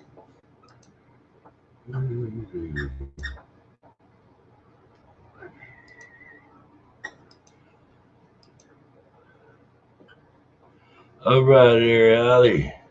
Have a good one there. I don't know. I'm taking it over. I know one thing. I'm fixing to order me a Ouija board. I've been getting a Ouija board, start doing some Ouija board sessions. It'd be cool to hell do a Ouija board, do a Wonder Box session. Be some fun.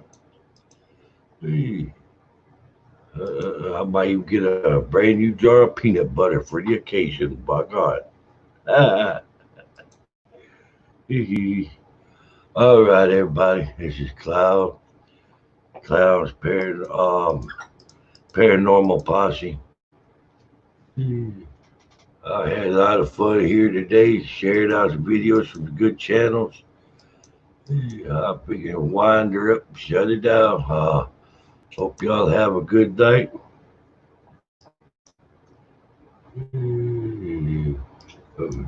I'll see y'all in a few there.